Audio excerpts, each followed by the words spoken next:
Hiya! I'm Bruce Buffer. It's time for the Anthony Gorgano Show!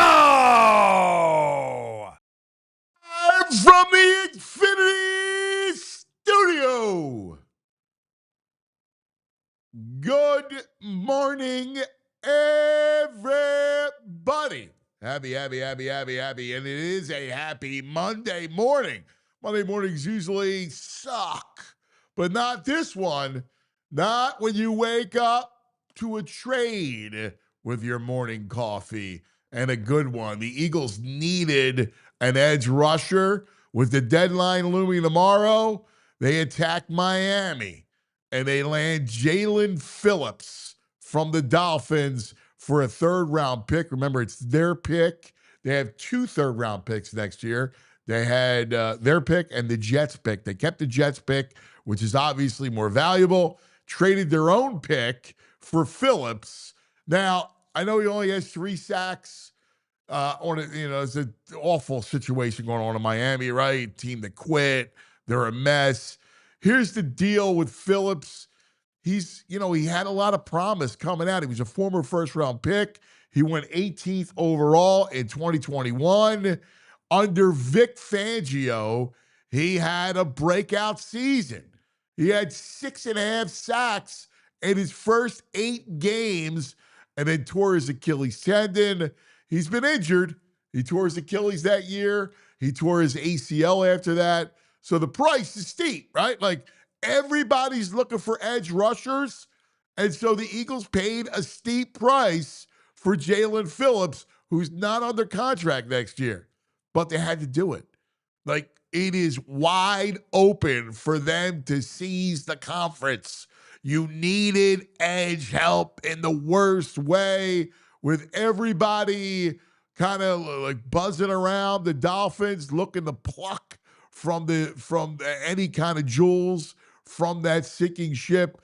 It was the Eagles who swooped in and get Phillips. I love it. I think you got to do it. And look, worst comes to worst, he signs somewhere else, you might get a compensatory pick out of him, right?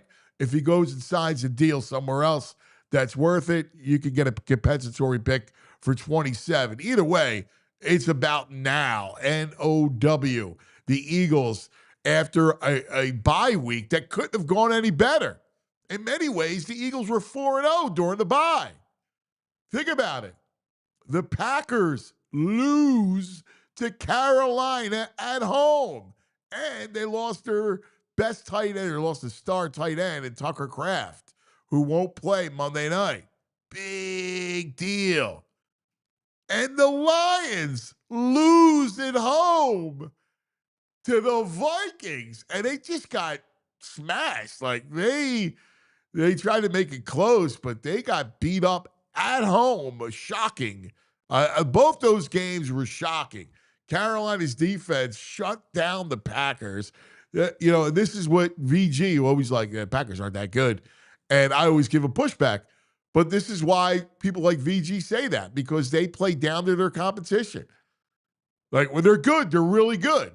And then you have a game like yesterday where they kind of like sleepwalk through it, and they look terrible and lose. And now they lost Tucker Kraft. And then in the division last night, the Commanders' season over. O-V-A-H. Over. It's done. They get embarrassed by the Seahawks at home.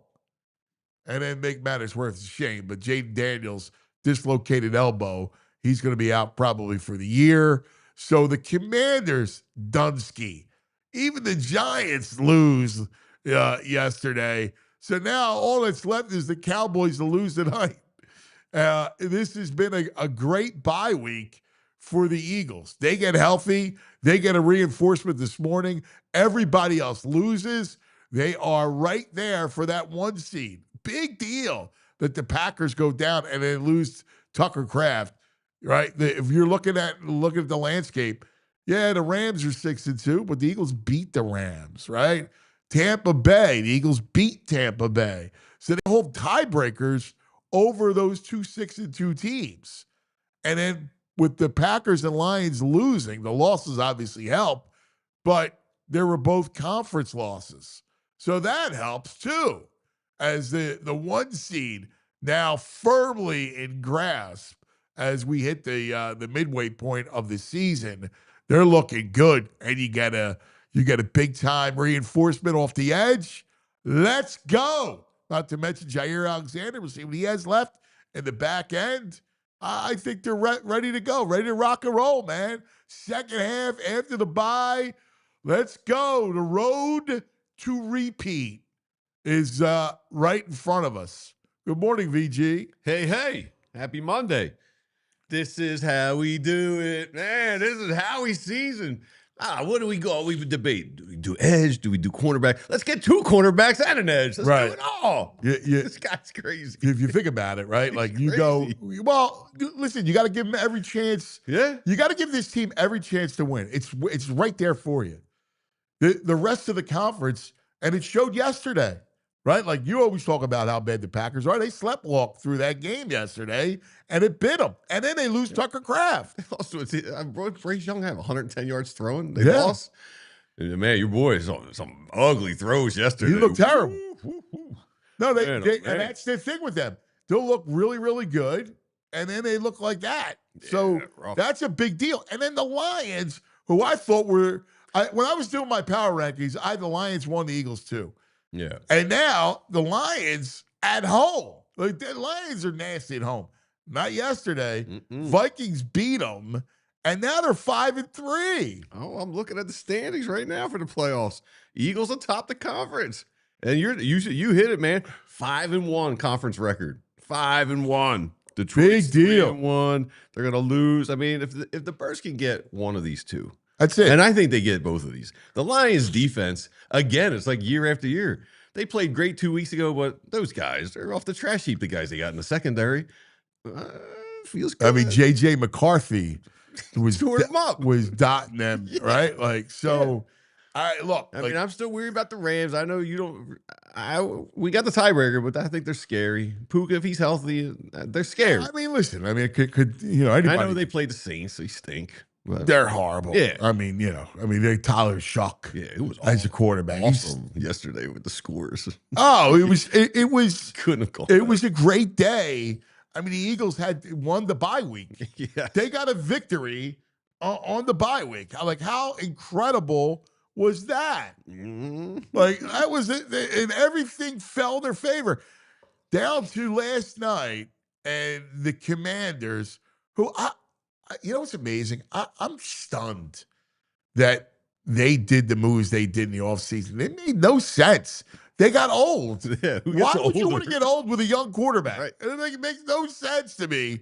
I know they were trying to go all in to win, but the guys they took, like, it wasn't like they went and said, "Oh, look at our offense." Right? Crosby Merritt is right.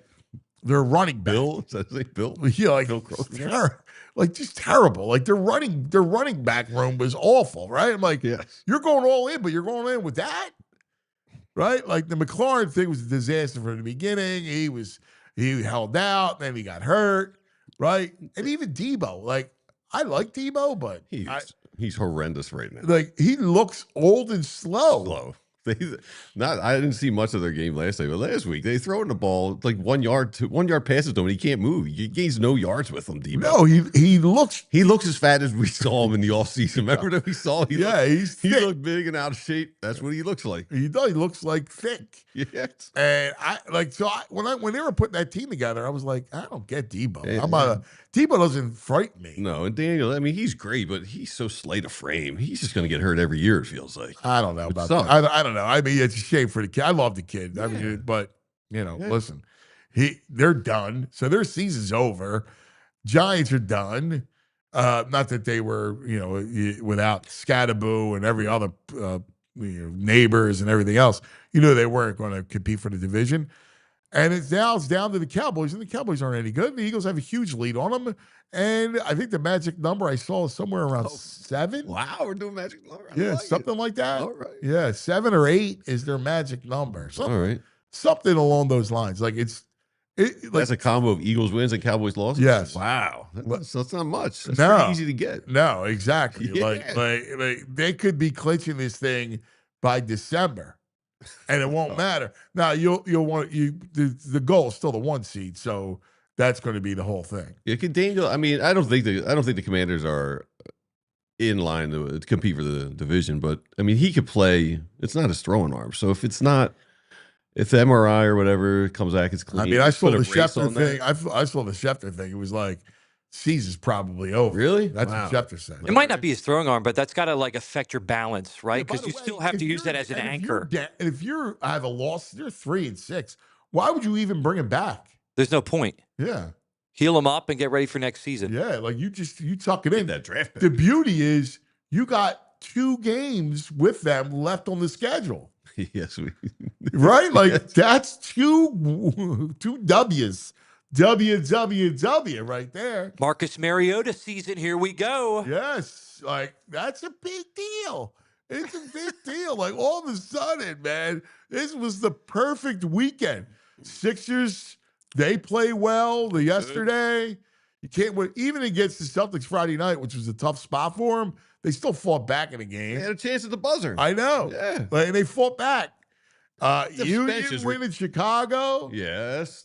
3-0 they won. You know, Fly Guys scuffle a little bit last night. Guys, 2 back-to-backs. Talking doing his emotionally sensitive. Hard ice Cinderella. versus, so they want to take the easy ice. Yeah. Got to take the hard I'm ice. not ripping top them, but, someone needs to show some will here. We got some guys that need to show some will out there. set. Yeah. It's all right. Yeah. It's fine. Hey, Kolosov, like, we need him for it this Right, point? right. Yeah, it's like almost a throwaway game. Yeah. Him in that. But all that said, all roads lead back to the Birds. And here we go. Everything is coming up nice, man. I mean, Kelly Green. coming up, coming up, Kelly Yeah, Green. I have to say, I was around town all weekend. Great weather in the city this weekend. I went to Mitchell and Ness. They got a wall of Eagle stuff. There might be 3 midnight green items on that wall.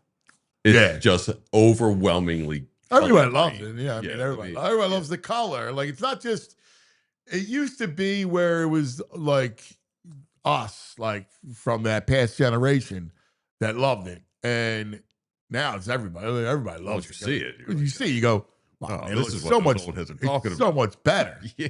It's way better. Yeah. So I listen. Is Howie I'm done? excited. Is Howie done? Yeah, I mean, I think you're done. Yeah. What's left? I don't know. What's Little left? Offensive line depth, maybe.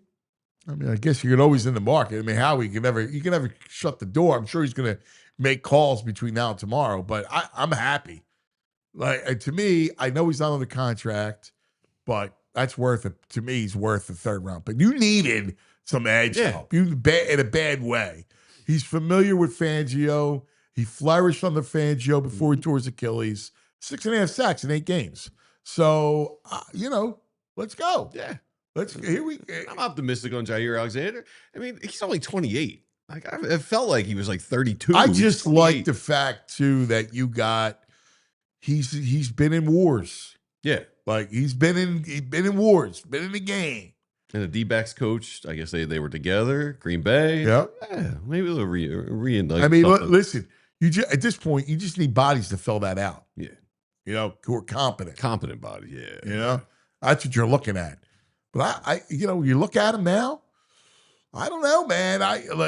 Who's better than him? Like you start to look at it. Nobody better than the NFC. After yesterday was wow. You sitting back, you're like, they're in a class above. That's what we thought going in. They're in class above everybody else, and they are. Yeah, I was worried about Detroit as the season went on, and I'm still stunned. Offensively, they couldn't get going yesterday. Like forget about their defense. Offense, they couldn't really move the Gibbs. Gibbs had an off game, right? Yeah, they shut Gibbs down. He was partying too much for Halloween. That's why. The NFL was just blowing up all his costumes and all this stuff. That's where he was distracted. Distracted. I mean, listen, beating that team, having that team lose to Minnesota at home, I feel good. Yeah. Feel good now. Vikings Now stink. we play, and then the beauty is here it is, Green Bay, no Tucker Craft. That's big. He's definitely out the rest of the season. I don't know if the rest of ACL, the I season, believe. it's ACL. Yeah. But they're, Yeah, boy. that was the not good. Yeah. As, See what they do. Maybe they make a move for a tight end today or tomorrow. Now they have Luke Musgrave, who originally they took in the same draft as Kraft, and originally Musgrave was supposed to be the guy. So I guess he'll get his shot. That's how it's going to look at. But like you're right, like they had those spells, and Dude, did you see the one that should have been an interception? Love was scrambling, and then launched it into the end zone. And there's nobody on the corner except the Dolphins player. It's like, what is he looking at there? yeah, man, It's amazing. Fraser got that graphic up. The yards are like they're 25th in total yards, but 13th in total points. They're very efficient. They got those explosive plays every now and then. Well, it's all about, like I told you, when they're good, they're really good, and when they're bad, they're yesterday. Like they have no consistency, which is what they have. They were like that last year. When like you put it together and they're healthy and they're good and they play well, like and they're focused, they're a good team. But there's a lot of times they have those spells. Jordan Dud. That's what you get every now and then. I mean, and that was a dud yesterday. So you got a dud from the Packers and a dud from the Lions. I mean, that's a big deal. Yes. Big The deal. Lions at home. Matthew Golden also injured. He came out of the game yesterday. Yeah, but what was his prognosis? I didn't think his was as serious, though. I'm not entirely sure. I'm just I seeing didn't that. think his was as serious. And it was great. Just sit back, relax, watch Bills Chiefs, and let's go. And that's like same every year. Bills beat them in the regular season. Yeah, And then Chiefs will Never beat in the playoffs. Right, like you, it was funny. Andy was interviewed at halftime, and he's like, "Yeah, we gotta, we gotta stop the run game, whatever." Like, gives you the like he's fine. Knowing that, lose the game don't matter because they're still the favorite. Were they 5-3? I think They're 5-3. Yes. Yeah. And they're still the favorite to win the Super Bowl. Yeah. I mean, the Colts got exposed yesterday to the Steelers. Yeah, well, I mean, listen, we saw who Show their true colors. Yeah. They turned the ball over 6 times. Yeah. The Steelers In that defense is atrocious. Right. And they got after the Colts. They got after Daniel Jones. Yeah. They forced 6 turnovers. Indiana Jones turned to Indiana Junk. Yeah. I mean, they still have the Chiefs as Super Bowl winners. yeah. No, I saw Chiefs are still the favorite. Are we gonna get another Eagles Chiefs Super Bowl? People are going to hate us. Other fan bases are going to hate us because of that. Another Eagles Chiefs. Rematch. Another. That's awesome. Third man. time's the charm. Like you're best of 3. We'll have the belt. Yeah, the rubber match. This is it. We'll have the belt, man. Oh, they're going to get belt That would for be sure. the greatest. I want the Chiefs again. That would be the best. I'm okay with that. Yeah. Eagles Chiefs would be fun, man. Yeah, because at least we got a shot. Eagles Bills, everyone's gonna be rooting Bills the whole. Of course. Oh yeah, the whole country, everybody root against them. Eagles Chiefs. There'll still be people wanting us. Yeah, Give us the Eagles some good energy. That'll be the Super Bowl. Like, I'm not watching this Super Bowl. Yeah, right. I'm Of course. tired of the Eagles, tired of the Chiefs. And we'll be like, yeah, dynasty, baby. That's what it's about. Dynasty. Fun stuff, man. Fun weekend. Hey, can you crap on Kelly Oubre a little bit more? It's working. You're really motivating this guy this year. The more you say you don't like him, he's having a career season suddenly. Relax. Suddenly he's James Worthy. Against like big steak. Stop. Here we go. That's what we need. Yeah. Put it out there. Put it out there. Keep going. Yeah, he stinks. Oubre. That's what you take is? No. The people want some Oubre love. I can only give you what the people want. Okay, well, I'm not giving Oubre love. Did he play well? Yeah, he played well against the Nets. Let me see it in over a long haul, smart basketball. All right? He had no assists. All right, let me see it where the ball doesn't disappear, where he actually plays with his head on straight. All right, that's all. I'm not a fan. I've never been a fan of his game. I don't particularly like him. And that's just what it is. Yeah, get that energy out there. There's certain guys you go, like because you beat the Nets. Like, what excites me about them, I'll give you love for Grimes. Oh, I mean, great game. like, Grimes settled in nicely to his role. The thing that scared me about Grimes was, can he share the ball? Can he be a guy that doesn't dominate the basketball? Because I need Maxey. Like, to me, this is Maxey's team. I've been saying it and saying it and saying it. He's got to be, it's his team. He's got to have control of the ball. I just don't want to see. Last year at times, no, it was a throwaway year, the whole thing. But when he was healthy and Maxey was playing, there were times when he didn't see the basketball. Yeah. So he can be a jack at times. That's the one thing I want. I think he's settled in. Grimes settled nicely in the role. He had 13 assists. Yeah. Yeah. Like that. That excites me. I'd give Grimes all the love in the world. Nice. All right. Yes. Chat is thanking you for this, by the way. But what? The Oubre hate. Yeah, I don't. I mean, I don't know what, like, if you actually look into it. Like, I don't know. I just gave you my take on it. Anyway, lots to do, lots to get to. Fun day today, as it's an Eagles Monday, man. Fabulous. No time. Kind of a house. Yo. He didn't know what to do. Yeah. you confused them. GF just walked in the building. We get nuts, man. We got the birds, baby. This is great stuff. Great stuff. All right, let's take care of some business. And then our man, Bo Wulf, the big deal, will join us coming up in just a second.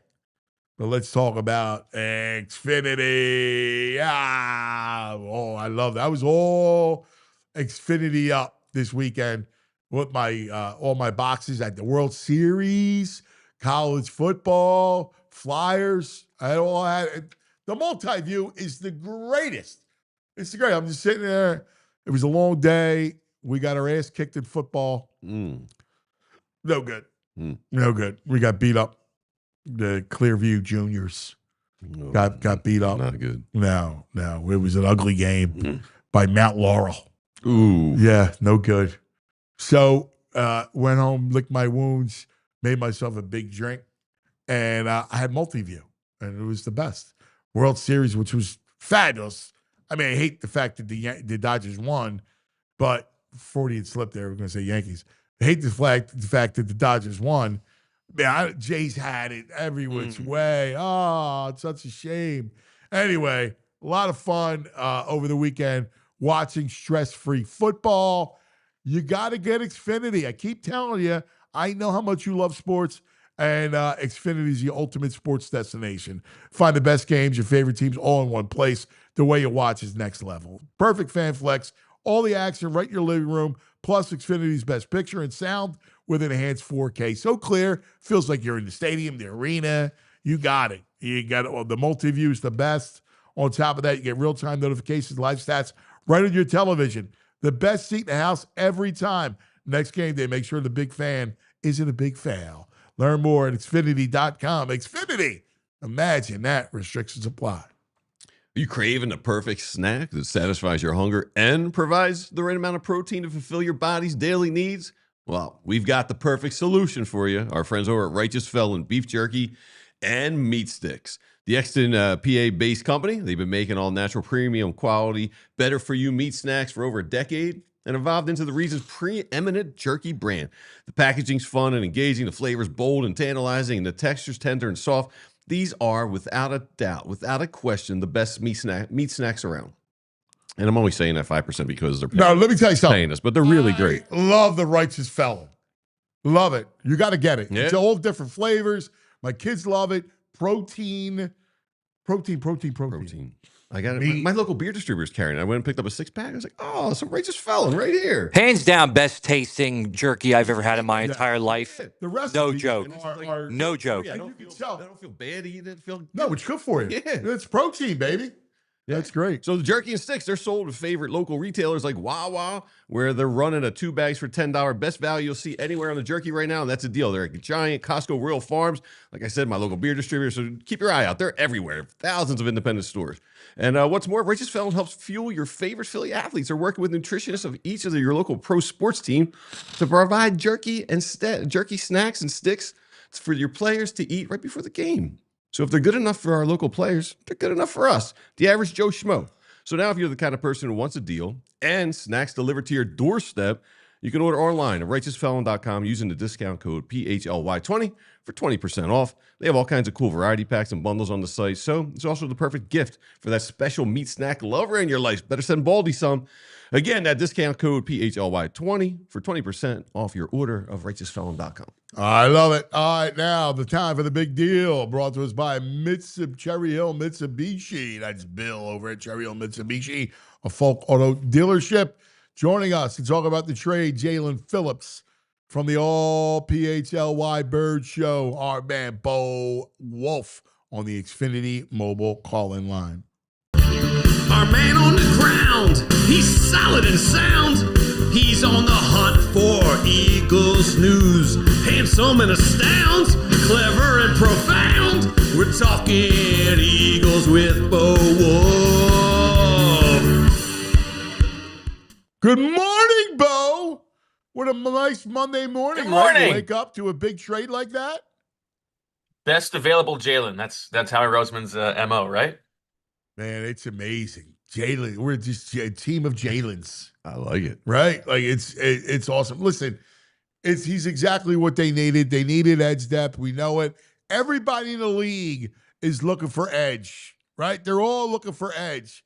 So the price is high, but you had a great, you had coffers, right? You had another third. You kept your Jets pick. You gave them your pick. And it's like, let's go. Let's fortify. And keep in mind, the Eagles are also very likely to get a third-round compensatory pick for this draft from the Milton Williams signing. So really, they had 3 third-round picks to deal. And you know that Howie Roseman feels like this is a team in a Super Bowl window. He's looking at those picks as his way to upgrade this team. And I think if you think about it like he was committed to upgrading the pass defense as a whole, whether that was a corner or an edge rusher, and the corner market was such that it made more sense to sort of go piecemeal with Jair Alexander and Michael Carter there. You hope that one of those guys pops, and you add Jaelan Phillips to go to the top of this edge group. Although it's interesting, I will say, just talking to Fran, that a lot of Jaelan Phillips' pressures this season, most of his success has come from the inside. So it's going to be an interesting deal for Vic Fangio to decide exactly how he wants to use Jaelan Phillips, as the Eagles are also getting ready to bring back Brandon Graham and Nolan Smith into the rotation as well. Well, the other thing that excites me is that Vic had him, right? Like the fact that he had Phillips, that he had, where was it? Six and a half sacks in 8 games before he tore his Achilles. Yes. The fact that he knows him, I think that's an advantage.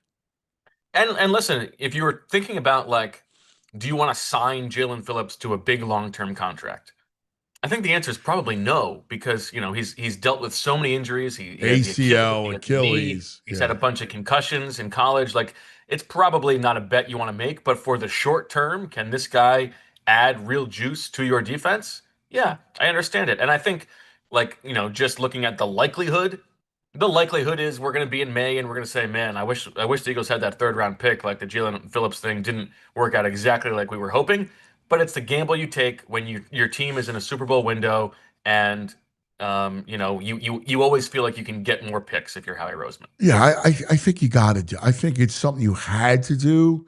Like you wake up this morning and you go, Packers lose and then lose Tucker Kraft, right? Yep. Lions lose at home. Washington's dead, right? Yep. The Giants, you look around, they won the bye week. They were unbeaten in the bye week. Everything worked out for them. So you win the bye week, let's go all in, baby. I think you're right. I would imagine that adds to the calculus, and also the reports that the Dolphins are picking up a bunch of the cash here. So it sort of tells you that maybe the Eagles were offering up 4, and then so in order to juice the compensation, the Dolphins pick up cash, which sort of makes sense to me. I think with the Seahawks or the top of the NFC right now, I think the Eagles absolutely feel like they can go and get the 1 seed.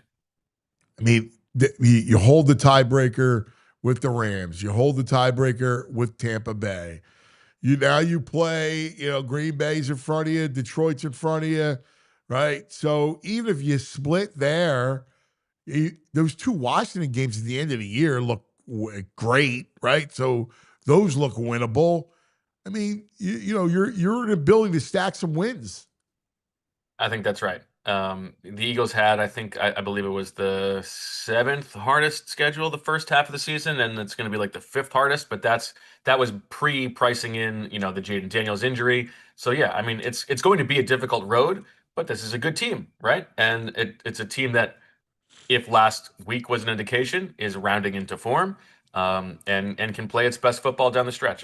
You can totally understand why this is the kind of move that Howie would push his chips in for. Yeah. I'm excited. I got to tell you, I'm thrilled. Like coming out, you come back. I think the guys will be, like ready to go. It's a perfect time for a bye week, and it's like, all right, we're sitting up. We're 6-2.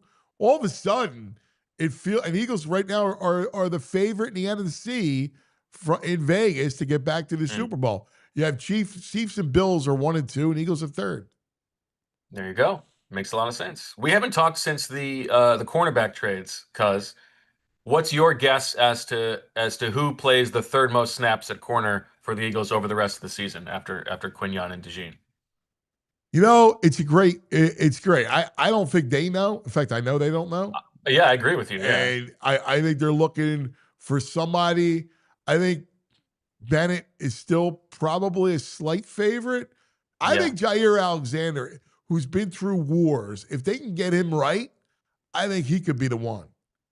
Yeah, I mean, the trade compensation is as minimal as it gets, right? A 7th for a 6th, and there's a reason that he was available for so cheap. He was a healthy scratch for a bad defense, but you never know what happens with a guy when he gets into a different scheme, and with different players around different guys. You're not asking, again, it's like the Jaelan Phillips thing. You're not asking for him to be great for 3 years. You're asking for him to be good for half a season.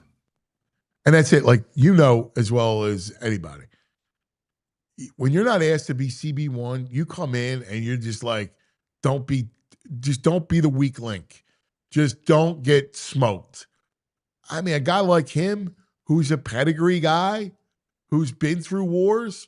I mean, you change the scenery, different vibes. I think you got a shot there.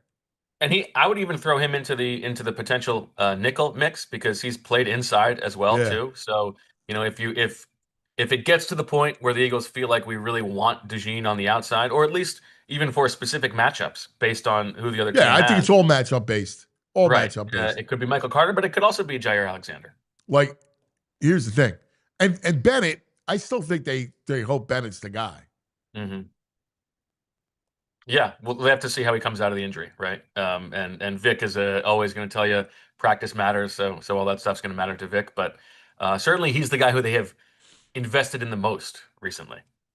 Well, if you think about it, you prefer Coop inside. You just do, like, for the most part. Like in 2 weeks when you play the Lions, he's got to be inside, because you have they work the middle of the field too much. Even yesterday, totally agree. You saw it with Laporta, right? Like, they didn't play well, but between Gibbs in the run game, and you got Coop can give you run support. You got, Laporta. They run a lot of those ins. Brown, right. They a lot of in cuts. So I want him in the middle of the field. Totally agree.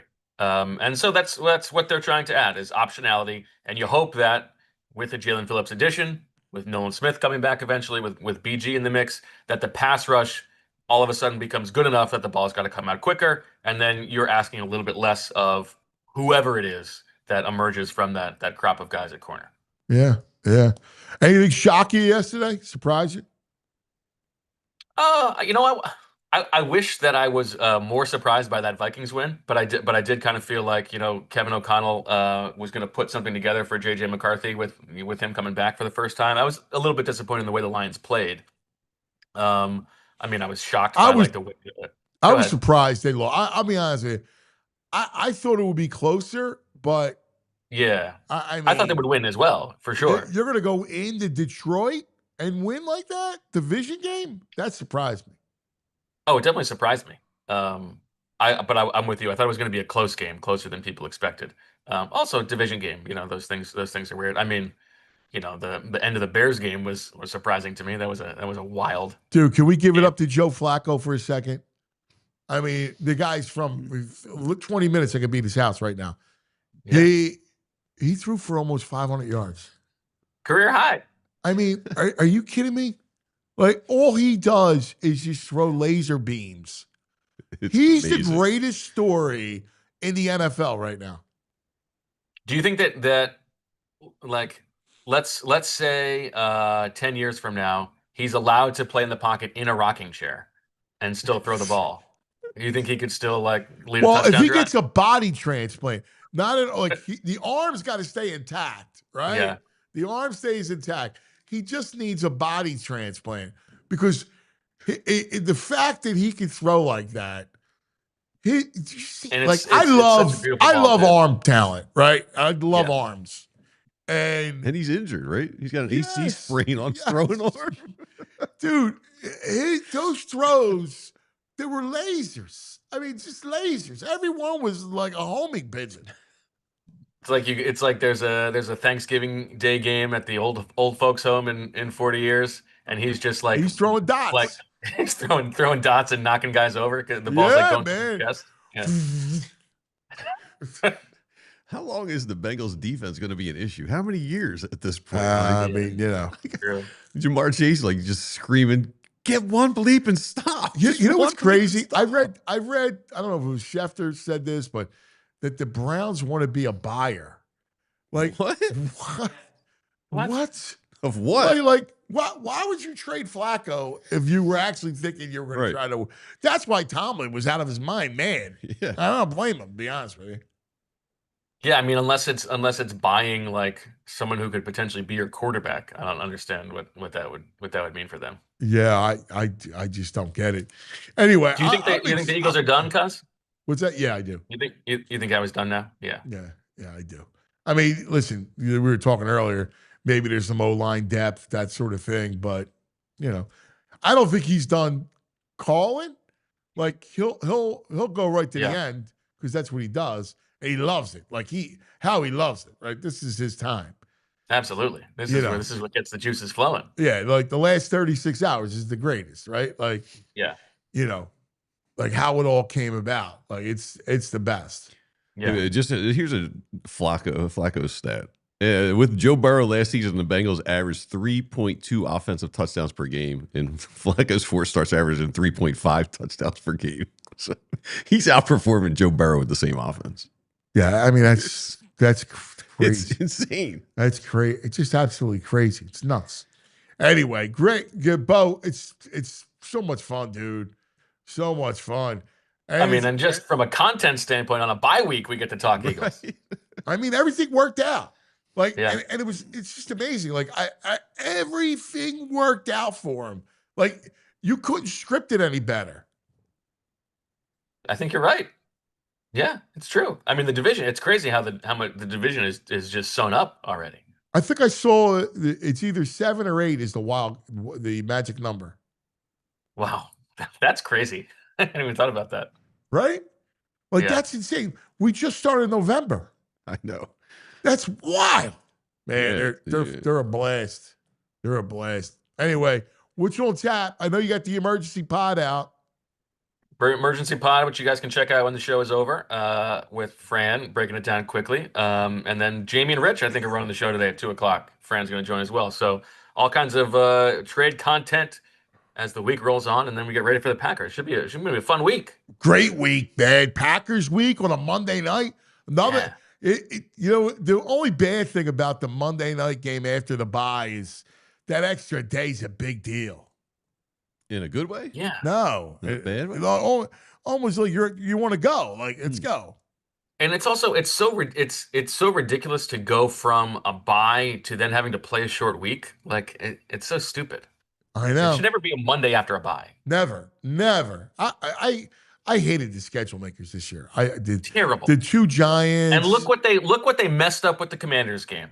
Right? We said it at the time. Oh, Oh, the NFC Championship rematch. You're gonna wait until week 16 to make that happen and have them play twice in 3 weeks. What if one of the teams stinks? And guess what? The Commanders stink. Exactly. Those teams have no juice. Any flexes? So stupid. Any flexes for the Birds? That's a good question. I haven't thought about it. Like that? You know, there's that one Saturday game which we don't know what time it's going to be yet. What about the Eagles Chargers? Oh, that could be flexed. Yeah, that'll be a good game. What time is that game scheduled for? Is that in the 4 o'clock window? It has to be, right? That right now is that's already a night game. Oh, it's a Sunday night game? That's already a Sunday night game. Yeah. You got Eagles. So then Bills, you got the Black Friday game against the Bears. And then you got the Bills game. Yeah, they wouldn't flex the Raiders game. No. They wouldn't flex. No. Yeah, I think it's pretty locked in. Yeah, because you're not going to flex any of the Commanders games. And then you got the Bills. They can't move that, right? Because it's a 4:25 game. Yeah. All right. Yeah, that's a CBS Island game, I'm imagining. All right. Well, guess what? We're on, baby. Let's go. Good stuff. I love it. You're the man, Bo. We love you. Thanks, guys. Thanks, buddy. There he is. Bo Wulf on the Xfinity mobile call-in line. The magic number is 7, actually, they're saying. People are 7. saying on X, Twitter. How about that? 7. Chat's calling the Chargers-Eagles game the Cuz Derby. The Cuz Derby? That's you calling it that. No, I just saw. Sammy. Yeah, Sam said it. Sammy from UK's calling it the Cuz Derby. That's good. That's good. Didn't you say that I was already out? Or that I left the Chargers for the Chiefs? Yeah, you're on the Chiefs. Because any team I praise, suddenly I become a fan of. That's great. Praise, idolize. I don't know, similar. Idolize. Let's go to our man Franny Films on the Xfinity mobile call-in. Franny's not here yet. All right. Yeah. So I'm going to get more on he's watching Phillips film. on Jaelan Phillips. He's crushing film. And kind of what he's seeing. All right. He's ranked some stats on Jaelan Phillips, 8th in pass rush win rate this year, and 12th in pressure rate. So, productive. That's good. That's good. Yeah. Bad team. Yes. You know. Now it is interesting that his a lot of his successes come inside. Yeah, different system. I mean, we trust Vic knows how to use them. Well, I mean, obviously. Yeah. And the fact that when Vic was down there, he was one of the few players that flourished. Yeah, he wasn't whining and complaining. I still can't believe how bad must that culture be in Miami? Dude. And you can see it. It just blows up. The coaches, he just can't lead a team like that. And he's going to be a nice offense coordinator. I wouldn't mind the Eagles kicking the tires on him, McDaniel, because I don't think he'll get another. That's a violation. I don't think he'll get another head coaching job. He's not going to be a guy who's going to leave in a year for a head coaching gig. I don't think. Dude, Patullo. I thought you were all about Patullo. Patullo, after they win the Super Bowl, he's gone. Like he'll be head coach somewhere. Kicking the tires on an OC when you're OC. Well, you got to imagine Patullo, once they have the parade down Broad Street, he's out of here. He's a young up and coming guy like that. He's not sticking around. He'll be around for next year. He's not going to get a job. I would be shocked if he got a job right off the bat. First year. Although I will say this, the coaching vacancies across college football, there's more every week and the NFL. Gus Malzahn at Auburn just got fired. It's not. They lost to Kentucky on Saturday. He got booted. So if I'm right, you got Penn State, Florida, LSU, Arkansas, Virginia Tech, Auburn, all open. I wish I was a coach, man. Are you kidding me? Yeah. Yeah. What would you say, Stanford, Oklahoma State? Well, I mean, yeah. I mean, Stanford gave up on its program. Yeah. And Okie State's terrible.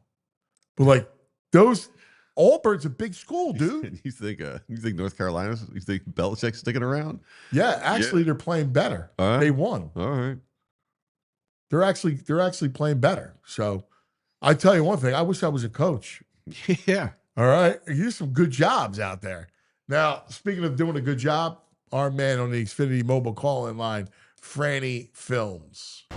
They do not crave food nor drink for nourishment, for they exist solely on the glow of the all 22 monitors. They are the Leatherheads, and he is Franny Films. All right, buddy. Happy Monday. Isn't it great to wake up to a trade? Like a Monday morning trade?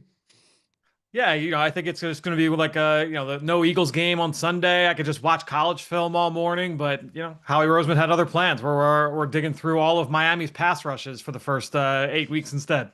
Yeah, what have you seen so far? I guess he's done his best work inside. Yeah, he's done a lot of good stuff inside. That was one of the things that did stand out early on when I was going through the film, especially over the last few weeks, was that, they were kicking him inside against guards and against centers and, allowing him to win straight up one-on-one or running a lot of different stunts and twists and kind of getting him on the move that way. But he was really effective at it. And that's something that the Eagles have done with consistency over the last several weeks. And we've seen it kind of increase in effectiveness over that span. So I think if you plug him into that kind of a role, I think he can be very effective, working those different stunts and twists opposite when you put, Jahad Campbell on the other side and Zach Bond, coming from depth. So if you're doing that stuff with the linebackers on one side, and then you've got 3-man games with Jaelan Phillips and Jalen Carter, that's a good combination right now. Yeah. The thing that's interesting to me is with the fact he had success with Vic. And remember, because what happened down there with Fangio, and he was one of the few guys before he tears his Achilles, he has 6.5 sacks in 8 games. Yeah, from what I understand, Vic Fangio was definitely a fan of this move and was like, yeah, this is a guy from that defense that I would love to be able to bring into the fold. And honestly, you go back, that I'm studying these guys obviously throughout their college career. I mean, he was a 5-star recruit. One of the top 2 or 3 players in the entire country when he was coming out. He was ranked second in the nation. Coming out. He was a big time recruit. High school, stays at UCLA, has injuries with concussions early on, so he ends up having to shortly retire. Resurfaces at Miami, has a huge year at Miami, declares for the draft, and becomes a first-round pick. And I remember evaluating him, and it's like, all right, this guy's got all the traits. I mean, he's got requisite size. He looks the part. He's 6'5", 265 pounds. He's athletic. He can get off the ball. He's smooth in transition. He can turn the corner. He can win in a lot of different ways. He was still a little bit unrefined, but then you watch him early on in his career, and what I've always liked about Jaelan Phillips since he's entered the NFL is that he's not just like a one pitch pitcher, right? Like he's got a fastball, he's got a changeup, he's got a curveball. Like he can win in a lot of different ways, and I think that keeps tackles guessing. And what I've liked about watching him just this morning is that carries over to when he is doing that inside work. I'm watching going up against guards, and it's like, all right, sometimes he's going to win right off the ball with his first step. Sometimes he's going to win with technique at the top of the rush. Sometimes he's going to sell speed and then go power. He does a really good job of really tempoing his rushes, setting up one to complement another. He's done that off the edge this year. He's had a couple of sacks lined up as a defensive end, and he's had a couple more lined up inside. So I think that versatility will play really well in this defense. So let's examine personnel. How do you see it? All right, Nolan Smith comes back. How do you see kind of the rotation? My guess is, all right, like everybody's healthy, right? If you're anticipating everybody's healthy, right?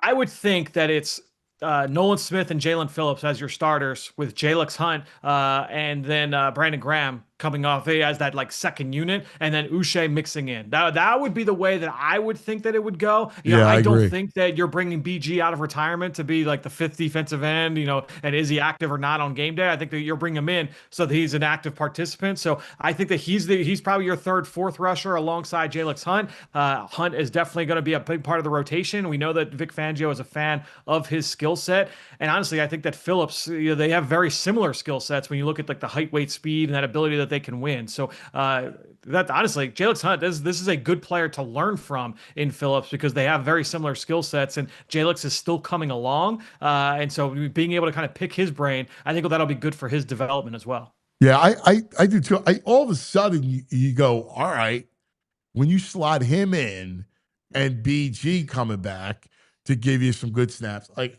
all of a sudden you go, all right, I like my depth. I like the way it's built. Now secondary, right? You get Carter and you get Jair Alexander. You got what's his name coming back from injury? Bennett coming back from injury. So you got him in the mix. How do you see the secondary play out? Yeah, I think that they've got certainly flexibility. Michael Carter has been traditionally a nickel corner over the course of his career. He's played a lot of man coverage the last couple of years, played in a very zone-heavy scheme when he first got into the NFL, when he earned that big contract, one of the top-paid nickels in football. It was in a zone-heavy scheme under Robert Saleh. So I think when you're looking at the way that he can help this defense, it's going to be on the inside. The way that I project, because there's a lot of different ways they could go here. My gut tells me that it'll be a kind of like a Frankenstein of like, all right, we've got all these different packages now, right? You've got your regular nickel package where, all right, Carter is your nickel and Cooper DeJean's outside. You're playing him outside a little bit more often. You know that they're going to play more base defense. Now that you've got all these linebackers healthy, Nakobe Dean's going to be out there, Jahad Campbell and Zach Bond. So Cooper's going to be outside in those downs anyway. So you got your base defense, you've got your regular nickel. They're going to have the big nickel at times where you kick Cooper DeJean inside against 12 personnel. And then every once in a while, they've sprinkled in a couple reps of dime here and there where you'll have Carter and Cooper DeJean inside. Now, when you throw Jair Alexander into the mix, I think that Alexander, he has been primarily an outside corner over the course of his career, but he has played plenty of nickel. When he was like at his peak, he was that true matchup piece that could follow guys inside, outside. It's possible that they view him as a potential like backup nickel here. It's possible, hey, you know what? We just want to bring in another guy that can give us an answer, give us. Well, that's what I heard. It's like, hey, we just need to collect these guys right now, and then we'll wonder about slot them in. Obviously, it's going to be matchup based.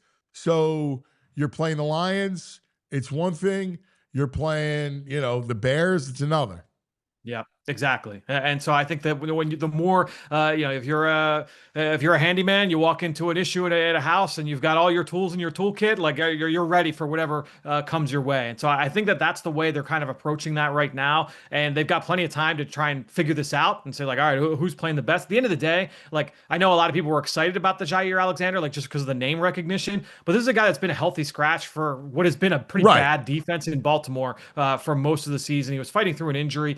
But this is a guy that he can still play. Like it's possible that he is a straight like 1-for-1 improvement over Adoree Jackson. Like that's you could say that. That's possible. I truly believe that. I think he is going to be an upgrade. Now again, as well as I do that guys are in a bad situation, and sometimes it just doesn't work out. And then when they leave and they go somewhere else, new DC.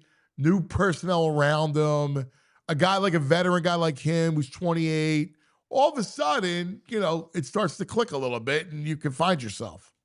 Yeah, and look, you've got familiarity on the staff. Christian Parker coached him when he was in Green Bay. And honestly, that's been the case with all of these moves. Michael Carter, Joe Douglas drafted him. Joe Douglas is back here in Philadelphia. Joe Douglas drafted him, and the safeties coach, Joe Casper, had him at Duke. So you've got some familiarity there on the coaching staff. We know that Jaelan Phillips, there's Vic Fangio and Joe Casper had him in Miami. And then Jair Alexander, we talked about with Christian Parker. So you have that familiarity with these guys off the field, that ability to say, all right, like I can get the best football out of this player. But it's going to be interesting to see ultimately how these pieces all kind of fall into place, especially, look, we'll see what Nolan Smith, there's a chance that he's back this week against Green Bay. If not, then you're looking to next week in Detroit.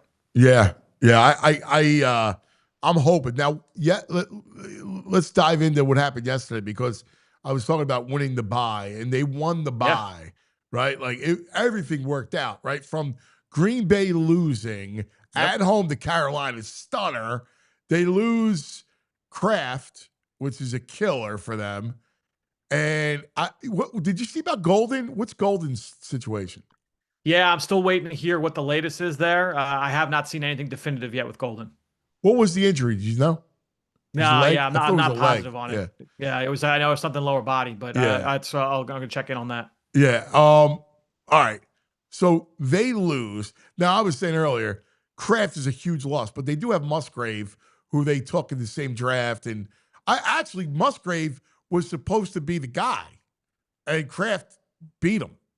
Yeah, I mean, to me, like I had a higher grade on Kraft coming out because he was a more multi-dimensional player, and this was a Yeah, guy he was that a better blocker. Musgrave was all more receiver. tougher, more rugged. Like, and Yeah. we've seen all that. I think with Musgrave, he is more like your like He's a lean. receiver. Yeah. Yeah, he's a big receiver, and so I think that they could still utilize him. They could find ways to get him the football and do it, but it's going to be a little bit of a different feel than with Kraft. They are very much going to miss Tucker Kraft and what he brings to the table as both a blocker and as a pass catcher. It would And be in the similar run to, game, the 49ers man, like, losing Kittle. Like what? It's important because him in the run game, he's Yeah. such a good player. Talk about sealing the edge. He did that. They're a weird team, dude. Like, it's funny because VG's like, they stink. I'm like, no, they really don't. And then what happens is they lose to Carolina, which bolsters his point. And they're a weird team in that they have these sleepy games where they can look, when they're playing well, they look unstoppable. And then they look horrible. They're a weird team to figure out.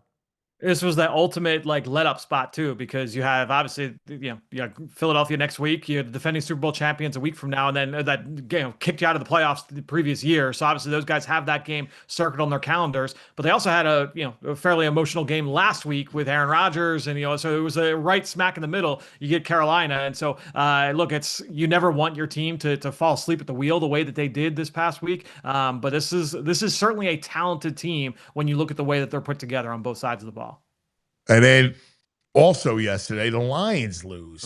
Which was a shocker to me. I didn't think that. Listen, I know Minnesota was due for a kind of a bounce back, and McConnell's a good coach and everything else, but I didn't think that they were going to Detroit and win. No, and that's that division. It's one of the best in football. When you look at just the way that they have that ability to kind of pick each other off that way. Minnesota. Man, all the discourse around JJ McCarthy is going to be fascinating to follow over the next several weeks. Obviously, one of the more interesting names in the entire NFL with what it could mean for that team moving forward. But certainly a big win for them, a tough loss for Detroit. But to your point, Green Bay loses, Detroit loses, Washington loses again and loses Daniels. You look around the rest of the division, like the Giants fall again. Like it's. To me, it makes perfect sense why we wake up Monday morning and it's like, yeah, like Howie's pushing the chips in. Yeah, let's give up that third round pick. The window's open. Let's make another run at this thing.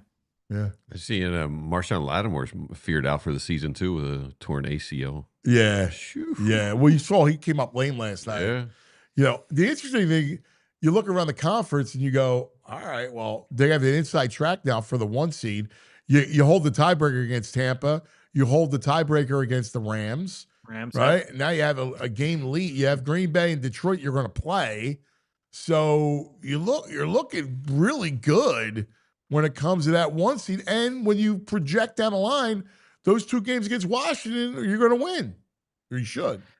You should, yeah. I think the big thing, just kind of looking ahead to what this team is going to deal with here in the second half of the season. I mean, when you look at the remaining schedule.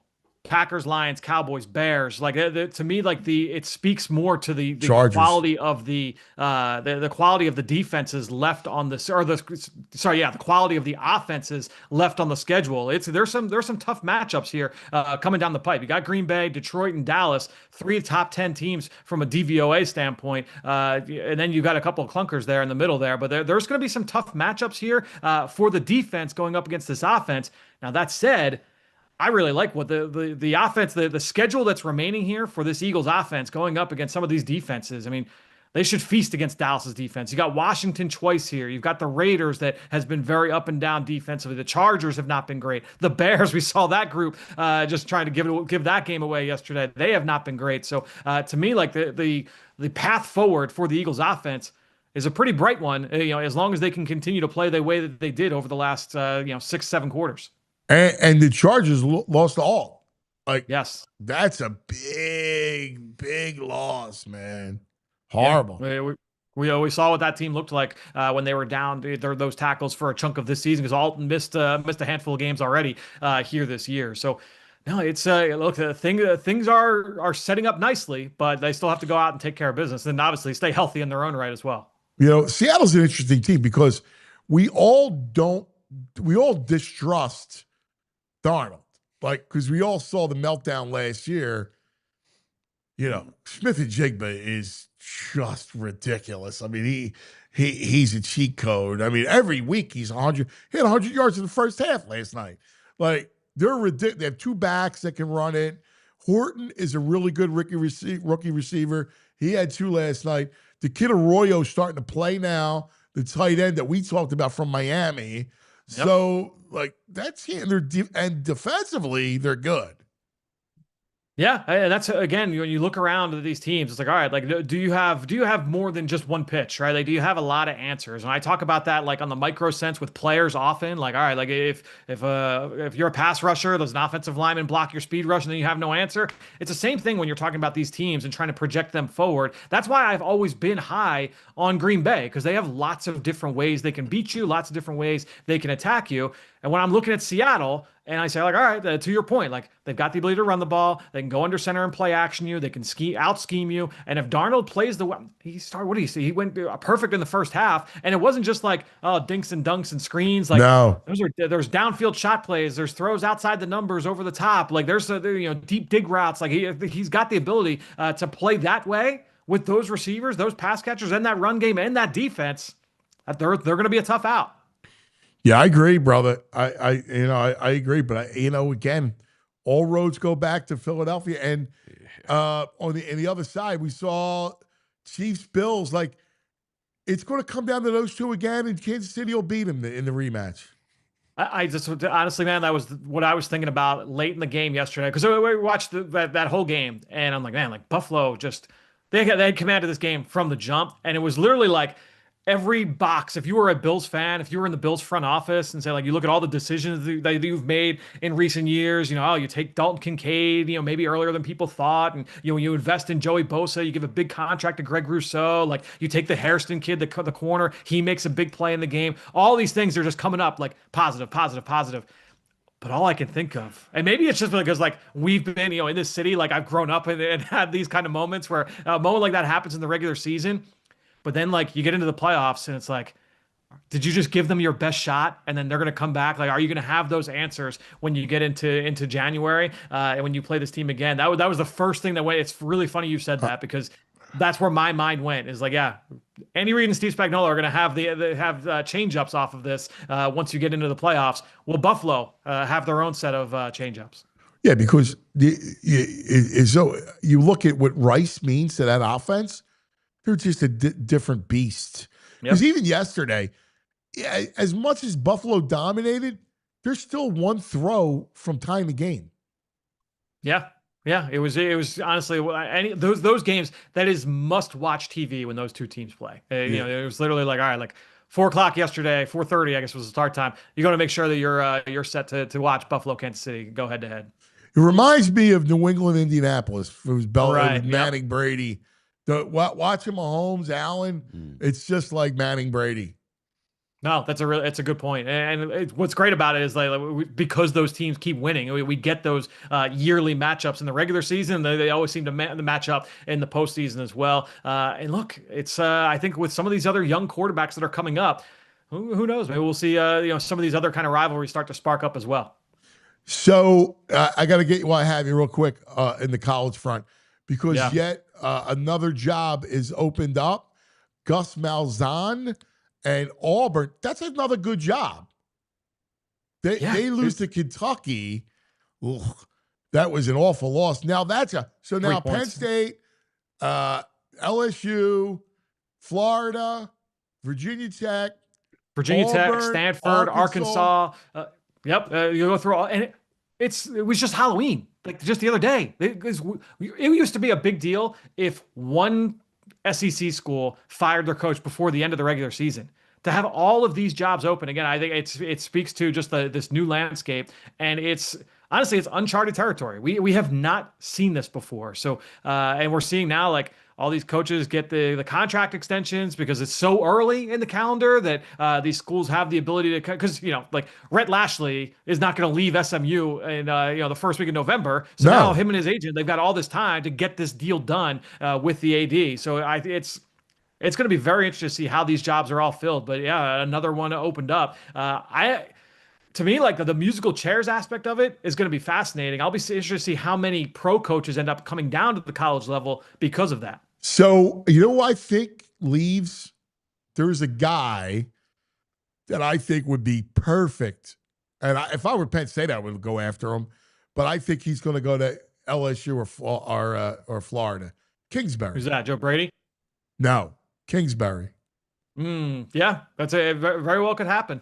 You know, I've heard who was it that I was listening to? I want to say it might have been Pete Thamel from ESPN had brought up Brian Johnson, former Eagles offensive coordinator, who's down there with Cliff Kingsbury, orchestrating that pass game. He's the pass game coordinator now with the Commanders. Extensive experience in college as well. So that would be another name as well. He was I'll be at fascinated Florida. to see if more of those we see more of that pro to college kind of jump. Yeah. I'm fascinated by it, man. I really am. I wish you and I had a resume. That would be fun. Yeah, I'm gonna be honest, man. Like from what I understand, and I know that they're trying to get it better, but the quality of life as a college coach not ideal in today's landscape either. Well, the problem is the dates are messed up too. Yeah, right. Like yes. you gotta change the portal date.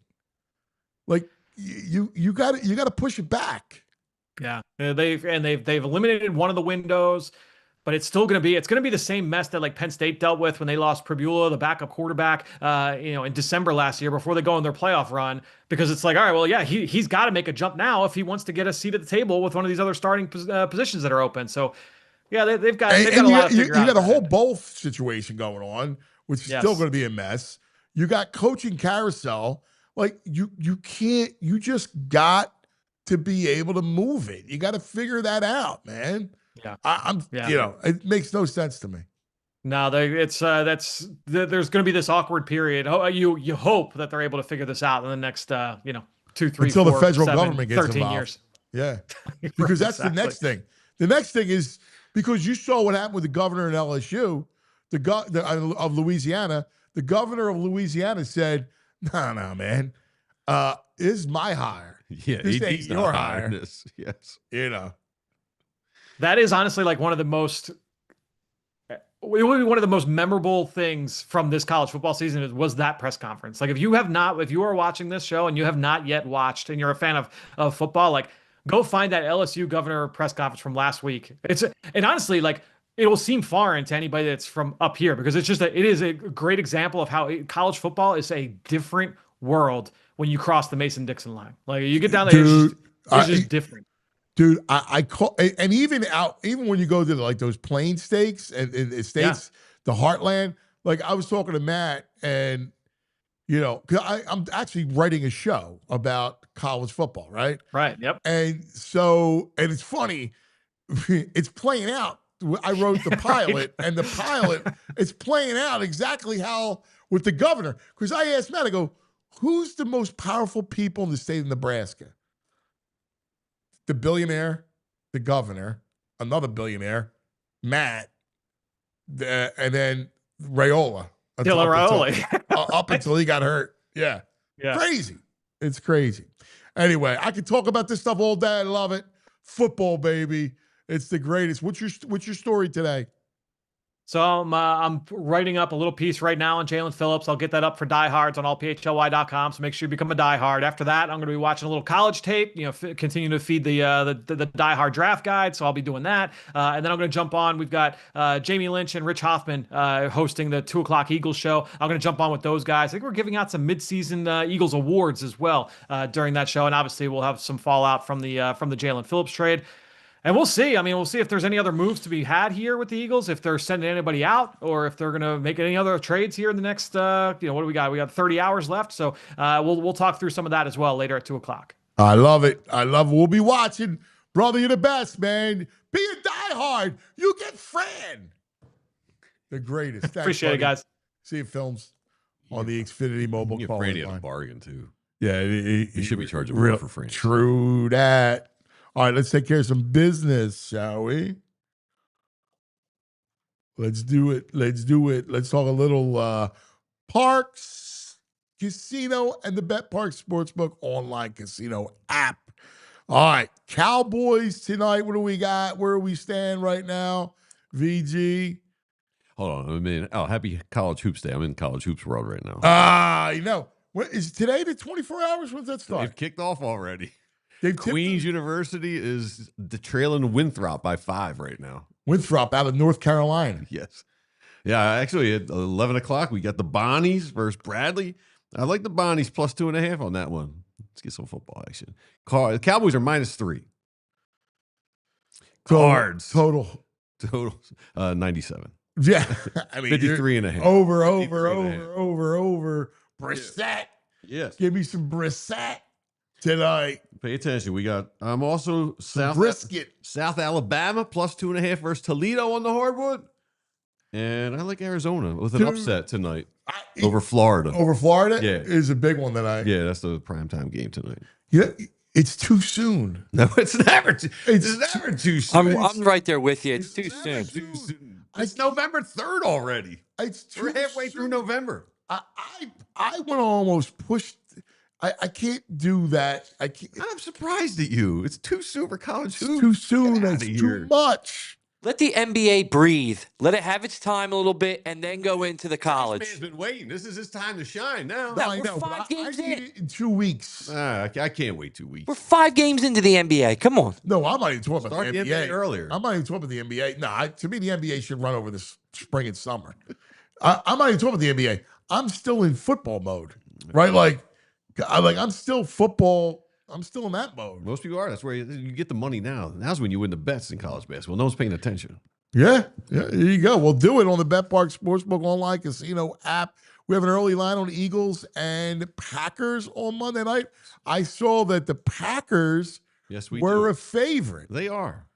2.5. 2.5. It was 3. It opened at 3, down to 2.5. I mean, they're begging you to take the Birds, but Vegas is wrong every now and then. Yes. It's going to be one of those times. Check it out. All the action right there on the app.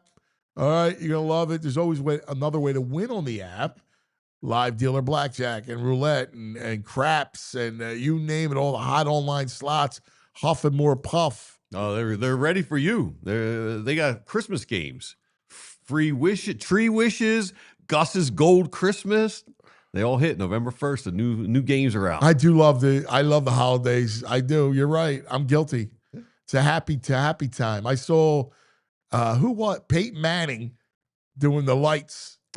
I was like, oh, I'm in. Oh, I've also heard Zach Wheeler has his lights up. Oh yeah, and he's a big Halloween guy. But I heard he started Christmas lights before Halloween. Zach. I love it. Anyway, check out the BetPark Sportsbook online casino app. New customers get up to $1,000 casino bonus back if you're down in the first 24 hours. BetParks.com has all the details. Got to be 21 in PA, New Jersey, Michigan, Maryland, Ohio. Gambling problem? Call 1-800-GAMBLER. All right, if your home needs a little TLC, or you're dreaming of that next big vacation, or maybe you want to fly out to see one of our teams play, well, listen up. TrueMark Financial's HELOC Select just got even better because rates have dropped, making it more affordable to put your home equity to work. You need a new kitchen, need big repairs, a roof maybe knock out some debt. Well, with HELOC Select, you can access your cash all at once or just when you need it. Gives you total flexibility, just like a good game plan. So make it happen today. Don't wait. Visit one of TrueMark's 24 branches. They're everywhere. Or head to TrueMark.com/PHLY and get in the game today. They're federally insured. TrueMark is federally insured by the NCUA. They are an equal opportunity lender. NMLS 404938. St. John's -26.5 2 versus Quinnipiac tonight. Quinnipiac.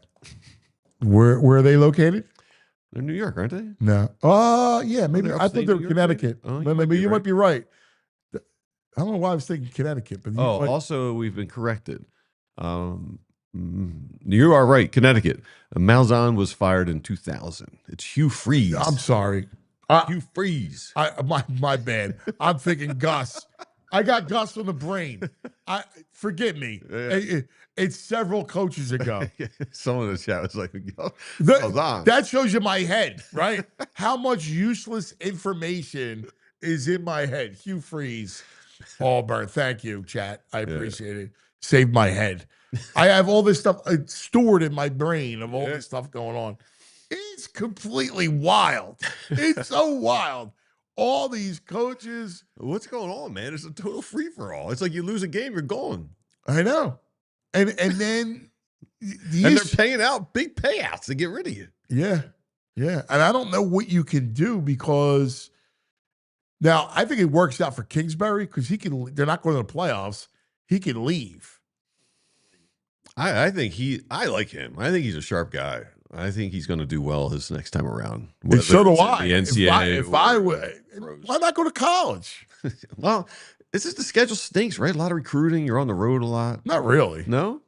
No, I mean, listen. They always made it out to be like the college coaching. Do you go on the road? Yeah, you do. But again, it's changed now because of the portal.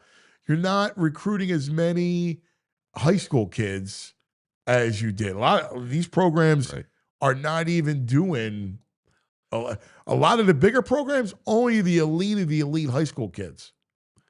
So now it's more so just send an offer they like in the portal. Yeah. Hey, we'll pay you this. Yeah. Well, I mean, that's why colleges are mimicking, you need pro offices like personnel people. What's going on with the footballs too? This 68-yard field goal, amazing, Cam Little. Is it just because they have access to the balls earlier? I mean, you've seen it. It's wild. It is wild. That's the whole thing because they can affix the ball to how they like it, so they can make it soft, they can make it hard, they can break it down. That was kicked yesterday would have been good from 75. Yeah. I mean, how long until there's a 70-yard field goal? Right. You're kicking a field goal from your own 30, your own 40. 40. It's nuts. Like, it's almost like Super Show, the game we had when we were kids. One of the best games ever. So when we were kids, and I loved this game too. I don't know why, but I loved it. There was a dude, right? So you hit his head and he kicked, right? I love it. There was I know you know. I'm explaining to the audience, but they had a brown plastic football, right?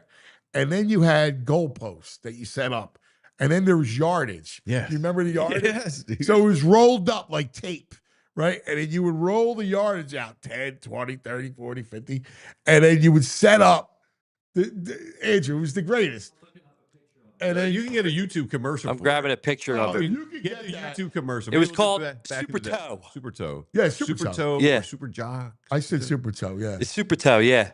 And then you would hit the dude's head, Yeah. and then you would kick it. Yeah. The harder you hit the head, the further. Yeah, and I broke it. Yeah, of course you did with those mitts. It was just like a boom. Yeah. But we used to love. Then they had another sport. I think it was hockey. Here it is. There's the dude. Yeah. His little leg would. His leg would come out. Pops out when you hit his head. Yeah, but Look at his face. He's got like a frown. Yeah, he's like high makeup. Yeah, on. Super. He's mean. What's that? He's mean. He's mean. Yeah, he's ready to kick. Isn't that great? Oh my God, Super tough. I get one of them for the office. Yeah, how would you feel if someone's smacking on your head all the time? You'd have that face too. Yeah, Need one of these in the office. How much are they? That would be awesome. Between that and did you play? The paper. So did you do this in Paper school? football? Yeah. With a triangle. You did too? Yeah. Yeah, you make it and you flick it and you put your hands up. The best you did it with a pack of matches. Oh, I never did that. Yeah, the pack of matches would fly. I never did a pack of matches. No? No. We would just fold the paper. Right. You did the paper, but we used to do matches. Because back then, like everybody smoked, right? Like my grandmother, my aunt, my mother, like they all smoked. So there was always matches laying around. Yeah.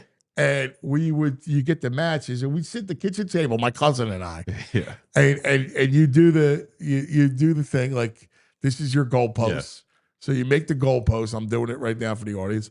And then you would flick it and it would go like. Yeah. We would tape them, make that perfect little triangle, and then put tape around. Oh, you didn't do up the ball. The paper. Yeah, you could tape it. You could put a paper clip in it to give it some like structure. We could put nothing, no metal in it. You put a paper clip in there? You could fold the paper clip. You could put the paper clip in there, fold it in there, give it a little structure, so then it doesn't like fold or like anything like that. So there was one other game. I don't know if you guys played this, but I'm doing this. Do you know what this is?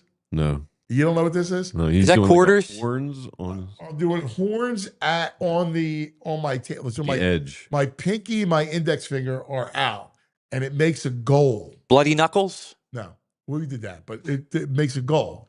You get 3 pennies, Yeah. and then you would have to pass the penny in between the other 2 pennies, and then hit it into the goal. Oh, It was hockey. all right. Okay. You didn't play that one? Nah, the only time we were doing something like that was bloody knuckles. Yeah. So I found there on eBay. There's a super toe, pristine condition, $69. We need that for the office. Super toe. Yeah, I like it. I like it. All right, let me know when we got our man, and then because we're gonna do a little Murph, and then we'll see. It's BG Monday. Oh man, He's probably in some meetings and stuff. Yeah. So we'll find out. I just texted him. We'll find out if he comes around.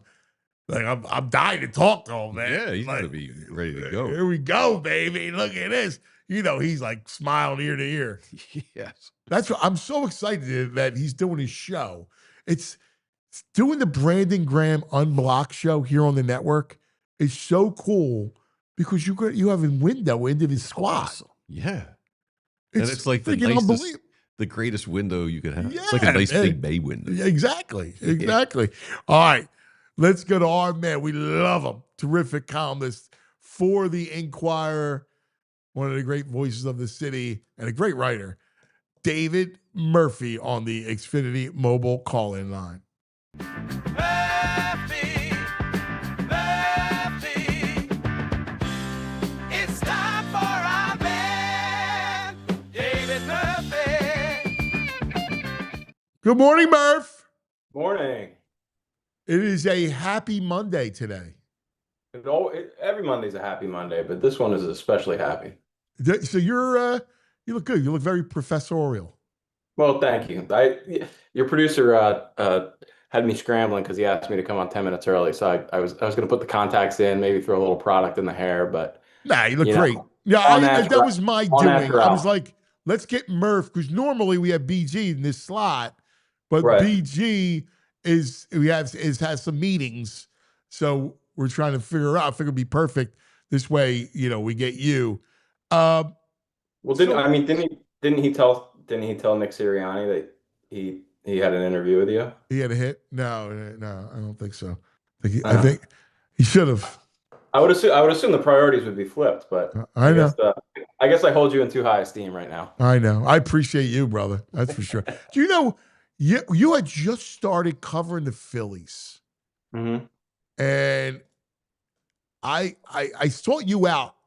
I don't know if you remember this, but I sought you out because I loved the way you wrote. I was like, this dude's a good writer. And I like that pops to me. Like I'm impressed. I don't know if you remember, but I actually sought you out to tell you how much I thought. I remember you sent me an email at one point. Yeah. About It how was also, how good I you mean, were. it's crazy. That was almost 20 years ago now. Ain't that nuts? And Yeah, it's insane.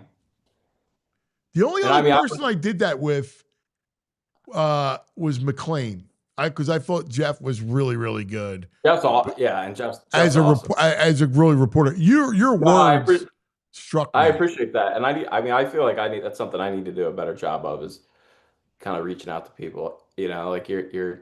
I mean, when I got to the market, you were kind of like, like you were like one of the deans already. You were kind of you were like, I mean, you were one of the more recognizable names. You'd been here forever. You were ingrained, and so it's like, you don't realize that like 20 years later, like, holy crap, now all of a sudden, like I'm one of the old guard. Yeah, that's our role. I wasn't really a dean back then. I was still young. I just happened to. Now, Yeah, but you were. I guess my point was you were. You were established. Like you were. I mean, you'd probably had a radio show for a decade at that point. Or probably longer, maybe. No, I was just starting No? on the air. Yeah, I Really? came from New York, back home. Well, because you were at the Inquirer for a while, weren't you? I was, but I was in New York before that, and then I came, and I never got it I didn't out know of me. that. Like it I didn't know never that. left me, like the bug. Yeah. And now I just do movies and TV, but before I couldn't. I hated it. I hated radio. Yeah. I hated it. I I mean, I grew up, I grew up listening to WIP and whenever we'd visit my grandmother, listen on a clock radio by the bed, late at night. And so I've always loved the sports talk scene in this I town. loved it too. I was a huge listener. Like, I loved it. I loved to listen to it. Doing it, obviously I grew to love it, but man, it was stressful early on. The first time I ever did a show, a dude calls up and says, "Who are you? You should be cutting pepperoni on 9th Street." I was like, I was so deflated. I was like, oh my God. I wanted to go back to New York so bad. I was like talking to my editor at the Post again. I'm like, maybe I made a mistake doing this. Anyway, let's get to it. A happy Monday, a big trade. Look, dude, everything fell their way, right? Everything fell their way during the bye week. It was uncanny. Green Bay loses, then they lose Tucker Kraft. Detroit loses. Washington's done. The Giants lose. Everything happened. The Eagles won the bye week. Yeah, I agree. I think it's it's been a long running kind of it's kind of almost been the case for most of the season, where as underwhelming as the Eagles have been at times, you look around the rest of the league and there's just no other. In my opinion, the Rams are the only team that now look, I don't think we should diminish the Lions either, but I mean the Rams are the only other team that you watch on a week to week basis in the NFC, and you're like, oh man, that's a really good team that could make some noise in the postseason. But and then I think Detroit can fit that mold at least at home. But yeah, I mean it's look. I'm not a Jordan Love guy. Nights like games like yesterday are part of the reason why. I am. And he stuck it to me. You and VG see it the same way. But look, with that defense, you still got to count the Packers. You still got to count the Packers as a threat. But yeah, I mean the Eagles. That comeback against the Rams is going to loom so large when it comes to kind of slotting out the final playoff rankings that it's going to be funny. I can't imagine Sean McVay looking back on that game, come January, and if that's the difference between them being at home and them being on the road. Could you imagine that? Oh my God! Like to lose the way you lost that game. That was one of the most amazing, insane that they blocked them 2 blocked field goals. Are you kidding me? Totally insane. But yeah, I mean, look, the big story is a year ago we were talking about how this division might be on the up and up, but the Eagles are just the NFC East is looking like kind of that AFC East that the Pats used to run roughshod over. Look. Poor Jaden Daniels, obviously, you never want to see that. They're cooked, but frankly they were cooked before. They were. They were a fugazi last year. Don't get me wrong, fun team. I think Jaden Daniels has a world in front of him, but the Eagles they stand alone. Just head and shoulders. Their magic number is 7. I know. Like they could clinch on Thanksgiving probably. Like that's nuts. And if they beat the Cowboys in 3 weeks, that's 2 right there. Like, that's nuts. It's insane when you think about this, what's transpired. Now, you look at the landscape, and like you said, you got Lions, Rams. I don't know about Seattle. I mean, it's still Darnold. Yeah. Like, I don't know if they got the 1 seed. I mean, could they get the 1 seed? I don't know. I think their defense is decent, and Smith and Jigba I love. Yeah, he's great. And Horton is good, but still Darnold. Like I still watched him mess himself in that playoff game. Look. I've been a Sam Darnold hater from day one. But watching him last night, look, you gotta give the guy credit. I agree. First of all, I mean, it's a testament to just how stark the coaching variable is when it comes to these quarterbacks. I mean, you see a guy. I mean, no one will argue McCarthy's one of the top, 5 or 6 minds in the NFL. I think McDonald, he's looking like scheme wise, maybe not, but he's definitely got that Tomlin, kind of Tomlin voodoo type thing going on in Seattle. Like he's obviously a good coach, and and then Baker down with Todd Bowles. It makes such a world of difference. But they give Darnold credit. Last night I watched him and I was like, man, Sam Darnold's actually, he's turned himself into a pretty good quarterback. Now, what we saw last year is as soon as you put a little pressure on him, he doesn't have that. He can't Turns into maintain. Wentz. Yeah, he's a lot like Foles a little bit, I think. Where if you put him behind behind perfect protection, I think he's dangerous. But I don't think Seattle's A going to give you that, and B that defense. I mean, that secondary is rough right now. I don't, I know they're and McDonald's great, and they stop the run, but I think that they've got. I mean, the Bucks scored I think 38 points against them, or 35 maybe it was a few weeks ago, and. They don't scare me. Like the Rams are the only team I would be like, oh man, this is a 50-50 game if the Eagles are going in against them. Yeah, it's interesting. I feel the same way. And I think, like, I love Baker. Mm-hmm. I think Baker's like way better than Darnold. Yeah. Baker's turned himself into like a top 5 to 7 quarterback. I mean, he's legit, and again, it's like coaching. Like there's some places that the stink. We're seeing it with Dimes, he did you see the Dable the Dable tears question yesterday? No, I missed that. You gotta look that up. It's ridiculous. I can't even describe it. But tell us. Brian Dable apparently walks into his press conference crying, or he's got tears in his eyes.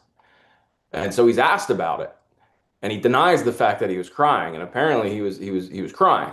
And it led to this like funny back and forth with the reporter, because Dable like tried to pull like, what? I didn't hear you. What are you talking about? And the reporter asked him if it was allergies or something like that. It was just the fact that the Giants are coached by a grown man who's crying after a loss, it just kind of gives you the state of the NFC East right now. And then it gives you the state of coaching, man. I mean, it's just like you watch some of these teams, like, if you're the I think the Bengals head coach is a fugazi. I mean, that defense is one of the worst defenses I've ever seen in my entire life, and it's been that way for 2 or 3 years now. Like how do you not get that fixed when you have a once in a century collection of talent? It's just. And look, the Eagles, as much as ridiculous as Nick can be, I mean, he's obviously a good coach, and he's, you watch the Eagles play, and then you watch some of these other teams, and it's just like, you can just see it plain as that. You know where Sirianni's really good? They're always buttoned up, like they're prepared. Yeah. The one thing I noticed about them, like I remember it was early in his first year, and they seemed. I remember going down a few practices and then going to camp and then watching their first preseason game and going, wow, like he's buttoned up. Like he's got that system down. Like a lot of first year coaches, it's a little rough around the edges, a little haphazard, but his plan, like they always seem prepared. And I think that's like I've said it for a while. I think that's the biggest thing, kind of people lose sight of when they're talking about evaluating coaching. Like we focus so much on play calling, right? Like you see all these play callers come in and get hired as head coaches, and it's like, oh man, it's like why aren't they good head coaches? But to me, I mean, my theory is that I think 75% of coaching comes from actually coaching, like teaching the plays and teaching guys, stick your foot here and go there and do it in this direction. And I think you look at Tomlin, look at some of these coordinators he cycles through there. I mean, it was like for a while there, it was like you had to be like 65 and over to be an offensive coordinator for Mike Tomlin, but they coach a system, they learn a system, and they coach it so well. And I think that's where Nick excels at. I think he's probably just a really good teacher, a really good coach, and has a really good understanding of what it takes to win football games. Because at the end of the day, there's only so many plays you can run. It's geometry. You can go left, right, straight, slant. And then it's like from that point on, it's do you make your blocks? Are you in the right position? Are you you know, or you're not making mistakes. And I think when you watch Nick, that's what you see with this team. Well, I was about to say, you know what they have a lot of? They have great position coaches, Yeah. right? Yeah. So Yeah. Stoutland, we talk about Michael Clay, like he's very, very good. Casper is really good. Christian Parker is really good. Clint Hurt, who's your D-line coach, is very good. Like they know how to teach it. I mean, Stoutland's you, right? So they know how to teach it. The player development is everything. And this is my biggest beef with the Phillies. They have no development. Yeah, I wrote that today. I mean, look at, you know, not to like completely switch gears, but, you know, like everyone's talking about the offseason with the Phillies right now. And I mean, you know who had a horrible offseason last year? The Dodgers and the Blue Jays. You know, the Blue Jays gave $100 million to Anthony Santander. The Dodgers spent, you know, $100 million on their bullpen, and none of those guys actually even pitched for them in the playoffs. But but what happened was Addison Barger came up and was a 25-year-old bat that hit 3 home runs and had 1,100 OPS in the postseason or in the World Series at least, and then you had Savage, you know, who was 22 and in single A and those were the two guys that made Toronto more capable of beating the Dodgers than the Phillies, you know. And that's what they need to get next year. You know, you can hope to keep spending money, and it definitely always helps. You know, more talent and more chances at getting one right, you know, is always better. But at the end of the day, I mean, the odds of hitting on a free agent are so slim that you really gotta hope. You really gotta think next year's in the hands of Andrew Painter, of Aiden Miller, of guys like Rincones and stuff like that. Aiden Miller has to work out. Yeah. And that's my biggest thing with the Phillies. They need to be more aggressive with these guys. Like get these guys up here. I mean, just get them up. You know, I mean, there's no way the Phillies would have brought you Savage up. You know? Never. No way. Chance. And they did it with Kirkering. But you know, like it's frustrating because I think my biggest thing with the old school baseball mentality, which Dombrowski and Milton both have, is like they talk about development. Like it's the only sport where guys need to like develop for 5 years before their fragile skill sets can be tested against fellow professionals. You know, every other sport you're up and playing as soon as you graduate college, you know, and it's like Mike Trout is a year removed from high school and he comes up and he's hitting 35 bombs against major league pitching, and it's like, I guess he was just once in a generation. It's like, or maybe he just got the chance right away, you know? Yeah, like, I mean, we've seen it time and time again. Yeah, just bring him up. See what happens. Who's the kid? Who's the local kid? Oh, man. He made the great catch in the World Series for the Astros. He came up. He was like 21 years old, 22 years old. Varsho, right? Who? Dalton Varsho or Schneider? No. Schneider? No, he's the local kid. Played for the Astros during the Phillies Astros World Series. He makes the great Chas McCormick. That's it. Chas McCormick. Yeah. Westchester. Yeah. He was a young kid. They brought him up like down the stretch. Yeah. Like I see it all the time. It's like they think like I don't know what they think is going to happen if they come up and the guys struggle or something like that. It's like, dude, if the guy's either going to be good or not, you know, and you got to come up and find out up here. And it's like the whole like they talk themselves, you know, they like convince themselves that they like ruined Scott Kingery because of, you know, they brought him up to like, come on, man, it's baseball. Like the guy just wasn't good, you know, like that's all it was. You didn't ask him to do too much. You didn't, you know, it's just you brought him up and he wasn't good. You know, but keep bringing guys up and finding out which ones are good because you don't know. You know, you're so right. That's the thing that frustrates me the most about their approach. It's like, you know, listen, they invested wrongly in Kingery. Their development stinks and their recognition. I don't know that they know talent. When was the last time when it came to young talent that they've been right? You got to go back Yeah, it hasn't happened. Look, I think I'll say this: in my 15 or whatever years being around the team, their upper levels of their system right now are better than they've been in a while. Where they have a guy like Otto Kemp isn't a top prospect, but he's a guy who can come up and give you some value. They got to like this guy Rincones, if he ever stays healthy, he's a guy who could easily be at least a better version of Max Kepler was last year.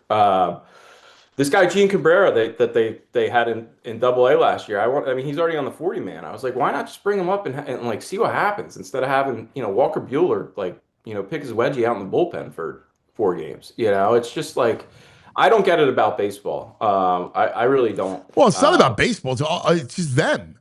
No, but I think it's more. Yeah, you're right. I think they're to an extreme, but it's when I say baseball, like the old school mentality where it's like, the kid's got to be in the minor leagues for 5 years and learn how to recognize a curve. Like, come on, man, just like bring them up, see what happens. Especially today, because kids are learning this stuff at an early age. Like I see it, I'm living right.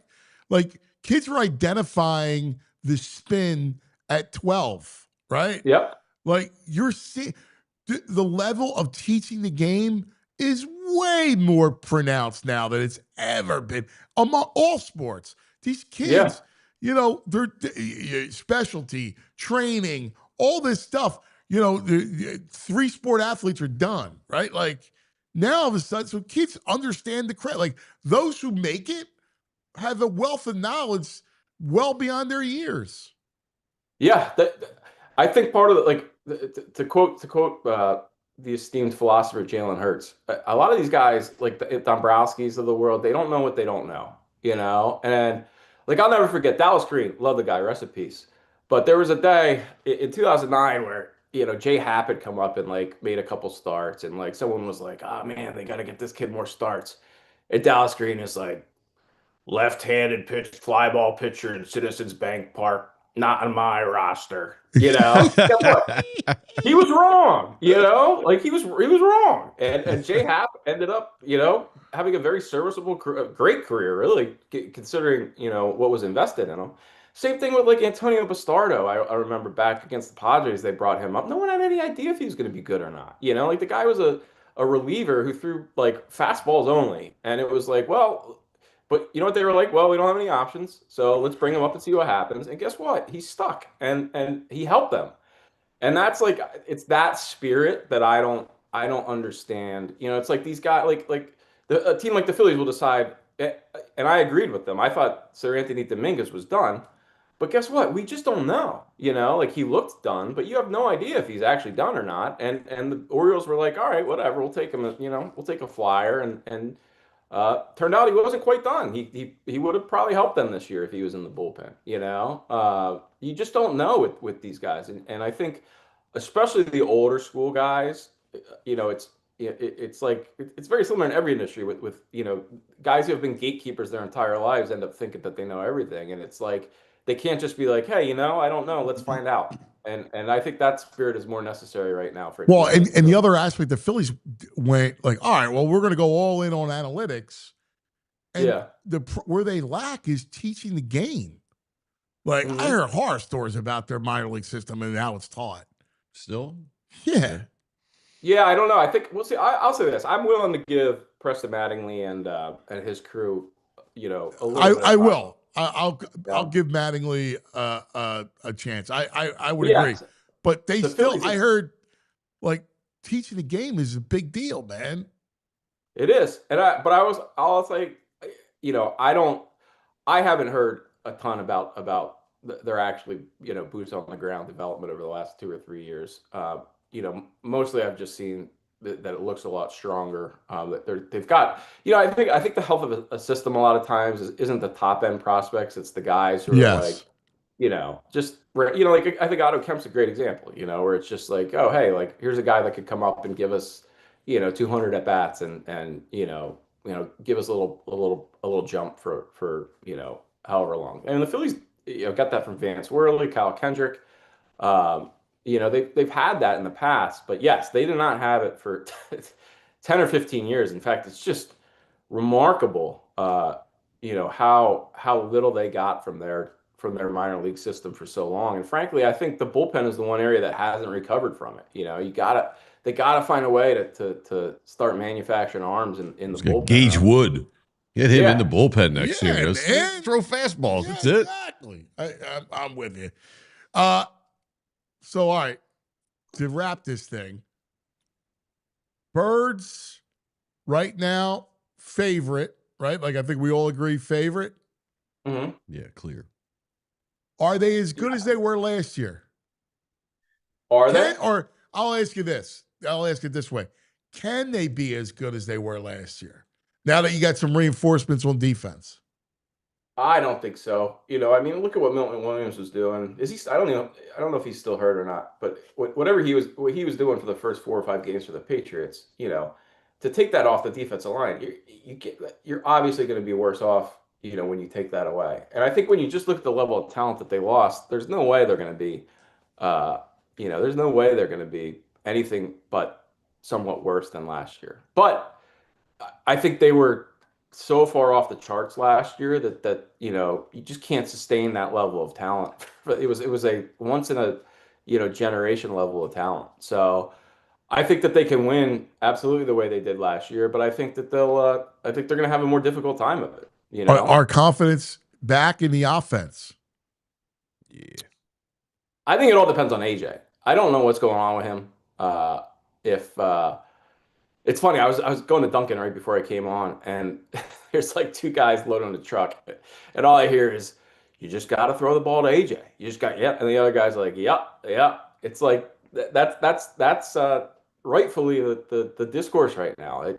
I think that's the biggest difference between the Eagles this year and the Eagles, of the past couple of years has been AJ. They don't have that kind of like X factor, like just in case of emergency, break the glass type of thing out of him. Where if they can get that back, then I think they can. Yes, I think they can be back as good as they were last year. Great stuff, brother. What are you working on this week? Going to be diving into. Every year I compile a list of my guys that the Phillies.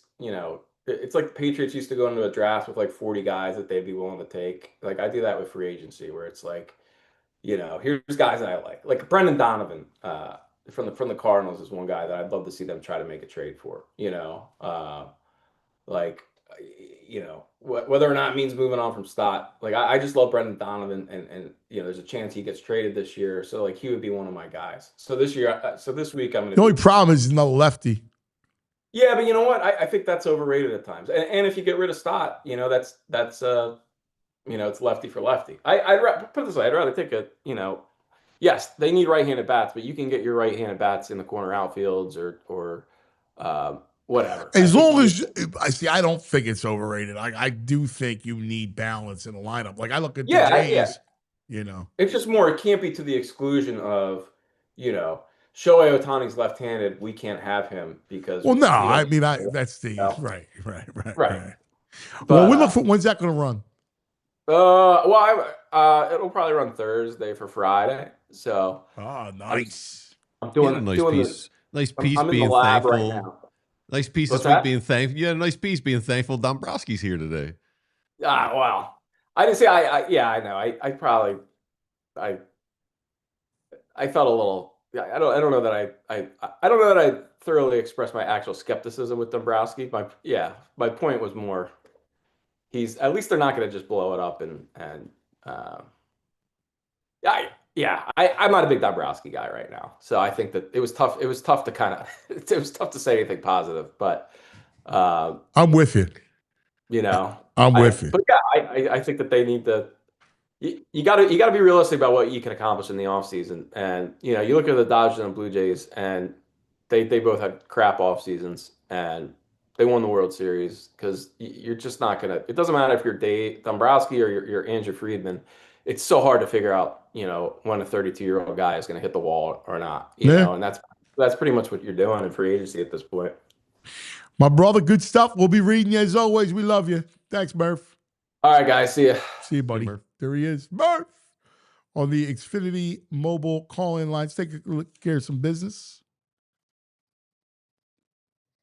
What do you say? Well, a little Shady Rays? Shady Rays. counteract Protect your that. eyes. Don't think just because summer's gone, you don't need sunglasses out there. That makes the world easier on your eyes. Protect your eyes from UV rays. But you might have some nice sunglasses at some point in your life, and maybe you're a little hesitant to wear them or bring them out on the road with you because maybe you left them on the roof of a car at a gas station a couple states away or in a hotel in another country, like I did. But Shady Rays, they take all the fear about losing your glasses away because they just changed the game. They got sunglasses that are made for real life. They're seriously good looking. They're polarized, durable. They're not stupidly expensive. And here is the real game changer. If you lose or break them even on day one, Shady Rays will send you a brand new replacement pair.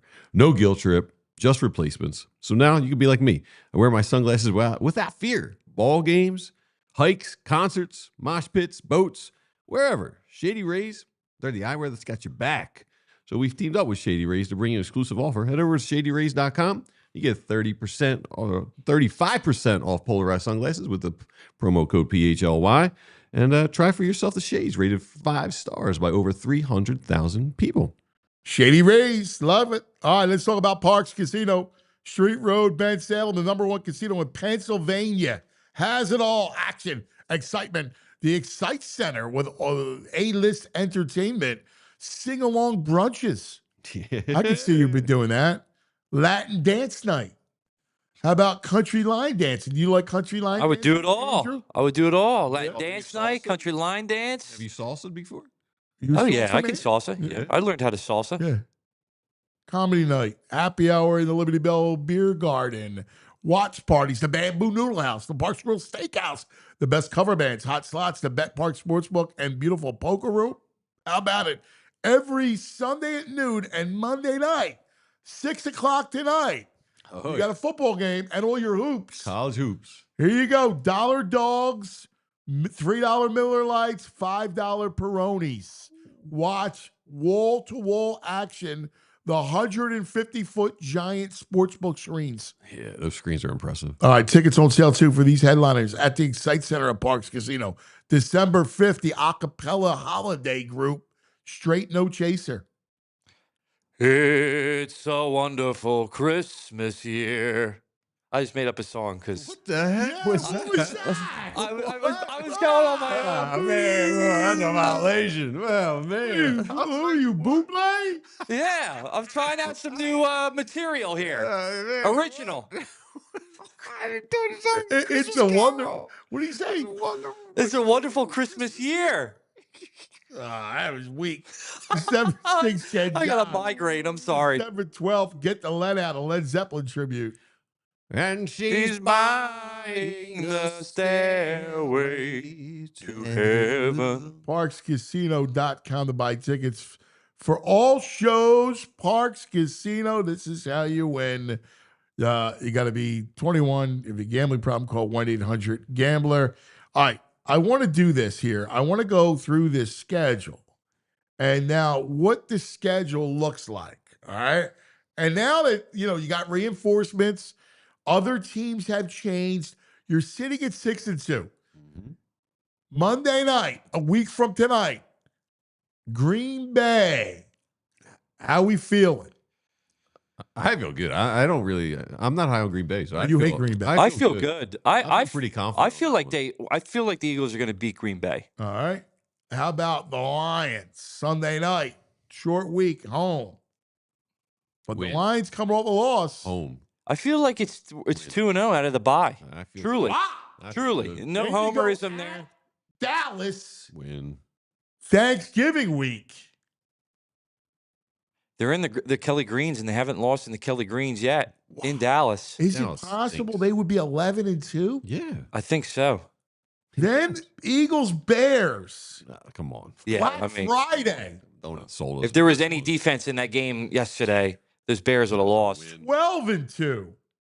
Then they're at the Chargers. No Joe Alt losing their big left tackle. It's tough going across country. Going coast to coast is tough. Yeah, but at the same time, It's the Chargers. I think Win. they're going to beat them. I need a consensus out of you two. Win. Win. They will go 5-0 after the break Yeah. to go 11-2. Then the Raiders Yeah. Oh, yeah, that's a, yeah. 12-2. Then the Commanders at Washington Win. Win. 13-2. Then at Buffalo, Loss. and then home Commanders, Win. 14-3. Hey, that's what ChatGPT and I predicted. Right on. 14-3. So 6-2, you got them going 8-1. When you watch the league play, they're just better all around, from the coach to the whatever. They're just better to security. So what you're telling me is the offense is fixed. I'm just telling you that Jaelan and Nick find ways to win. I don't know if the offense is fixed, but they find ways to win. Well, I mean, listen, they were 4-2 at one point. Mhm. So if the offense is fixed, that would constitute 8-1 in the second half. I think the advantage is that the Eagles have a lot of guys who are going to be healthy coming out of this bye. I think just seeing, I know it was the Giants, but seeing that they were able to get the running game going, Tank Bigsby being a contributor in that, finding that instead of that A.J. Dillon weird mix, whatever they were doing. And then, if they can figure out this passing game, they got Devontae going. If they can get A.J. going in this game, yeah, I really do feel like it's maybe not fixed, but I think it's workable that they can beat these teams. And then with the upgrades on defense, I do feel pretty confident in them. Yeah, I think CB2 is going to be improved one way or another. One of these is going to pan out. Pass rush is going to be improved with the addition of BG and now Jaelan Phillips. You look around the league, it's just like there's nobody really good. The Eagles are better than everybody. So what is it? Tampa 6-2? Mm-hmm. Here's what they got: home New England. They may lose that. New England's playing really good. At Buffalo. Oh, that's two tough games. At the Rams. And then it gets easy. And then it gets easy. Home Cardinals, home Saints, home. They have 3 straight home games. Falcons, at Carolina, at Miami, home Carolina. So they might have 2 more losses. So Maybe 3. So you're looking at, if they have 2 losses, because I remember looking about how good they had. Now the beauty is you get the tiebreaker against them. Yeah, but their back end, other than those 3 games, their back end is pretty winnable. So that puts them 13-4, maybe 12-5 if they lose all 3. Their injuries are not going to help them either. Well, not having Mike Evans they're going to get Bucky Irving back. It's true. They're going to get McMillan back. Is Godwin playing back? Yeah. And Evans is supposed to come back at the end of the season, I think. It's interesting. Yeah. All roads go through Philadelphia. Yeah. All right. Pretty wild. Let's go back in a day. Okay. Back. We're going back. We're going back. We're going back. Back in the day with True Mark.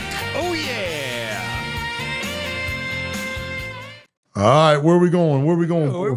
I have a last minute addition due to what we had in here. A little commercial. I found the Super Toe. Oh, yeah? Yeah. It's got I totally forgot there was a star in it, a little cameo in it. It's the football player who was in Webster. Alex Karras? Oh, Alex Karras. Yeah. Was he in Webster? I don't know if he was in Webster, but he was I didn't watch Webster. You didn't watch Webster? No. It's an ex-football player guy. No, I didn't watch. That's the dad. I didn't watch. I don't watch. I didn't watch Emmanuel sitcoms. Lewis, is that his name? He was so cute. No, I didn't watch it. Anyway. Alex Karras was a character back in the day. A character. A big character, like a character. Like not like a character in a show, but a big personality? Yes. Oh, all right. When you say character, what else is there? I don't know. He was a big. He was in that. He was in Webster. Webster. What's the hell with the Webster? I don't know if you say he's a big character actor or not. I don't know. Oh my God. I don't know what you're talking about, but we got it here. All right. We have volume. Is that Super him? Look at that dude. That's awesome. That was me. The video not have audio? That was me. I forgot you spun it. Like, Yeah, you spin it to see what yardage you got to kick. Yeah. Boom. Boom. Oh, wide No right. good. Wide right. Wide Kid. right. It looks like the kid from The Shining. Does look like the kid. Didn't look like the kid from The Shining. Yeah, well, it's the 70s. They're all like, every kid looked like that. That's hysterical. Even VG and I, not late. You guys had that 70s, hair? early 80s. No, I didn't. I had an afro. The bowl cut. No, I had my afro was this high. Yeah. Yeah. I did it. My mom cut hair when she was not a mother. She was a hairdresser? Yeah, so she never gave me a bowl cut. All right. that's Well, nice. that's going to do it for us, everybody. Have a great day. We love you. What a day. Go Birds! We all silly like the mayor.